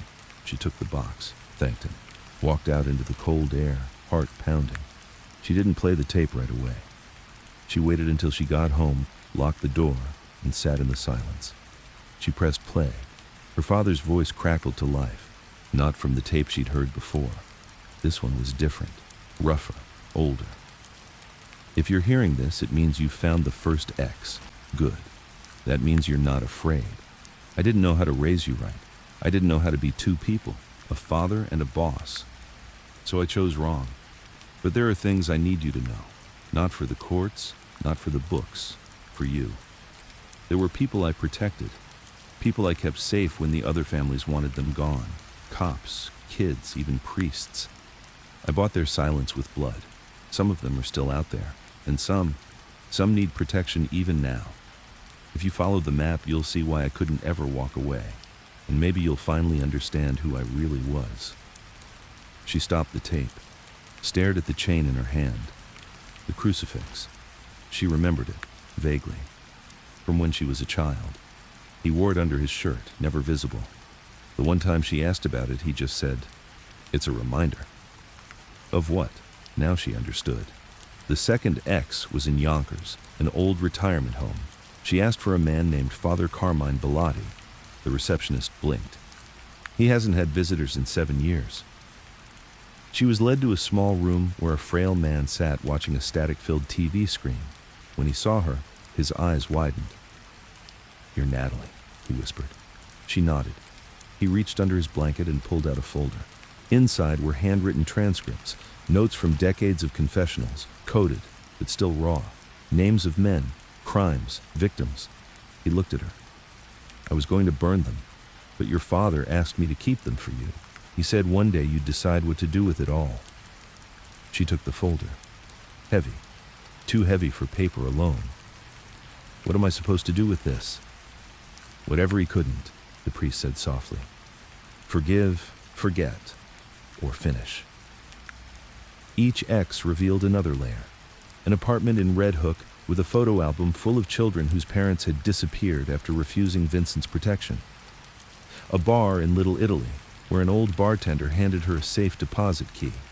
Inside was $80,000 in unmarked bills and a note that said simply, "For the families who never got the bodies back." A storage unit in Hoboken full of unfiled court documents, bribes, letters from crooked lawyers, and bank ledgers written in codes her father invented. It took her 3 weeks to follow them all, and by the end, she had a picture, not of a gangster, not of a father, but of a man who had built a system so crooked he had to keep it alive just to keep it from collapsing on innocence. He didn't do it for power in the end. He did it because he couldn't let go without everything crashing. The final X was back in Greenwich Village, her childhood street. She parked outside the old church. Inside, a nun recognized her. No words were exchanged, just a nod, a gesture toward the confessional booth in the back. Inside the confessional was a box, small, wooden, carved initials, VG. Inside the box was a letter, handwritten, shaky. "If you've made it this far, it means you know now. You know I was more than the robe. You know I was more than the silence. I didn't build an empire. I built a prison, and then made myself the last inmate so no one else had to serve the sentence. Every lie I told was to keep someone out of the fire. Every truth I buried was because the world wasn't ready for it. But you are, Natalie. You don't have to carry this. You can burn it, walk away, or you can write it, tell the story, the real one. Not the story of the gangster, the story of the man who tried to disappear so the people he loved could keep existing. Love, Dad." She went home, sat in the quiet, and wrote. The book came out 2 years later. Not a bestseller, not a movie deal. But it was honest. Titled simply, "The Chin, A Daughter's Truth." In the foreword, she wrote, "This isn't a redemption story. My father never became a better man, but he gave me the tools to decide what kind of woman I wanted to be. And in the end, that was the only inheritance I ever needed." Some reviewers called it raw. Some said it was too forgiving. Others said it was a daughter's love dressed in smoke and gunpowder. But one morning, she received a letter, handwritten, no return address. Inside, "He saved my family in 1985. He never asked for anything in return. You don't need to defend him, but thank you for explaining him." She folded the letter, put it next to the photo, her father, smiling, holding her as a baby, before everything cracked. Outside, the city kept moving, louder, brighter, colder. But inside her apartment, Natalie felt something rare, stillness, not peace, not forgiveness, but the end of noise. The Oddfather was gone. But the truth? The truth finally had a voice, The book didn't change the world. Natalie never thought it would. It didn't spark some grand investigation into the remaining Genevese family. No federal agents came pounding on her door. There were no news vans, no mob lawyers, no last-minute injunctions trying to block publication. Instead, it arrived in bookstores quietly. A small cover, no bloody crime scene on the jacket, just a black and white photo of a young girl holding the hand of a man in a wrinkled robe. No name, no title across the top, just in small, honest print at the bottom. The chin, A Daughter's Truth. Natalie Gigante. It didn't debut at #1, but it stayed in print. And more than that, it stayed in people's minds. A retired cop in Queens mailed her a thank you card with a Polaroid from 1976. In the photo, her father stood beside the officer's partner after a charity boxing event. The back of the photo read, "He let us live that night." It could have gone the other way. I never forgot. A waitress in Chicago emailed her to say her grandmother used to clean apartments in Little Italy, that Vincent Gigante had once overpaid her by $200 and told her, "That's not charity. That's respect." A journalist from Miami offered to co-write a follow-up book. She declined. And once, just once, a man in a dark coat stopped her outside a deli, nodded respectfully, and said he'd be proud, even if he wouldn't say it. She never saw him again. Natalie never became famous. She went back to her job as a music teacher, still played piano every Sunday, taught her students how to find rhythm in silence. She didn't talk about the book in class, didn't mention her last name. She let it live in the background, like the hum of a subway car 3 blocks away. She still had the tapes, all of them. Some were labeled, others blank. She listened to them slowly, one a week, never more. It wasn't about uncovering secrets anymore. It was about getting to know the man who never introduced himself, the man who protected her from a world he built, the man who once told a priest, "If I tell her everything, she'll leave me. If I tell her nothing, she'll never know she was the only reason I tried to stay human." That man wasn't a don. He wasn't a monster. He wasn't a myth. He was her father. And in the quiet, broken words he left behind, he finally told the truth. One day she visited his grave, not out of guilt, not for closure, just to sit. The tombstone was as plain as the funeral. Vincent Louis Gigante, 1928 to 2005. Loved, feared, understood too late. She'd added that line herself. She brought no flowers, no candles, just a small cassette player. She placed it on the headstone, pressed play. Her father's voice came through the speaker, soft, hoarse, real. "I never got to teach you how to lie, but you taught me how to stop." She let the tape run. Then she sat beside the grave, her back against the cold stone, and whispered to no one in particular, "You were wrong, Dad. You didn't disappear. You just waited for someone to finally see you." Elsewhere in the city, the street kept moving. New bosses rose, old names faded. The robe became a costume for Halloween parties, but some corners, some alleys, they still carried the whisper of the chin, not because of the crimes, but because of the silence. Because in a world full of noise and guns and screams, he had played the long game. He'd weaponized the one thing no one saw coming, doubt. And in that doubt, he survived. Longer than most. Long enough to leave behind more than just bodies and ledgers. He left behind questions, stories, and a daughter brave enough to answer them. Years later, Natalie sat on a panel at a small writers' conference in the Bronx. Low attendance, fluorescent lights, a carpet that smelled like wet coffee grounds. A college student asked her, "Do you think your father was evil?" She smiled faintly, not polite, honest. "I think he was complicated," she said. "I think he did evil things for what he thought were good reasons. I think he failed more than he succeeded. And I think he loved me in a way that hurt us both." The room went quiet. No follow-up question. Just pen scribbling. She liked that. No applause, just thought. That was how she wanted him remembered. Not as a myth, not as a monster, as a man who made choices. Bad ones, desperate ones, human ones. At home, her apartment had changed. The piano stayed. But the wall behind it was lined with old photos. Vincent as a boxer, Vincent in the shadows of Mulberry Street, Vincent in court, blank-faced, dazed, and Vincent holding a newborn, eyes tired but proud. One frame stood apart. It held a note written on the back of a church bulletin. Natalie, you don't owe me forgiveness, but if you ever tell this story, tell it the way it felt, not the way they'll want to hear it. Dad. She had. And in doing so, she had done something he never could. She had ended the silence. The Oddfather lived in rumors. He ruled through fear. He died behind locked doors, almost forgotten. But through his daughter, through the tapes, the letters, the trail of broken hearts he left behind, he was finally heard. Not as a boss, not as a fraud, not as a ghost, but as a man. And for Natalie, that was enough.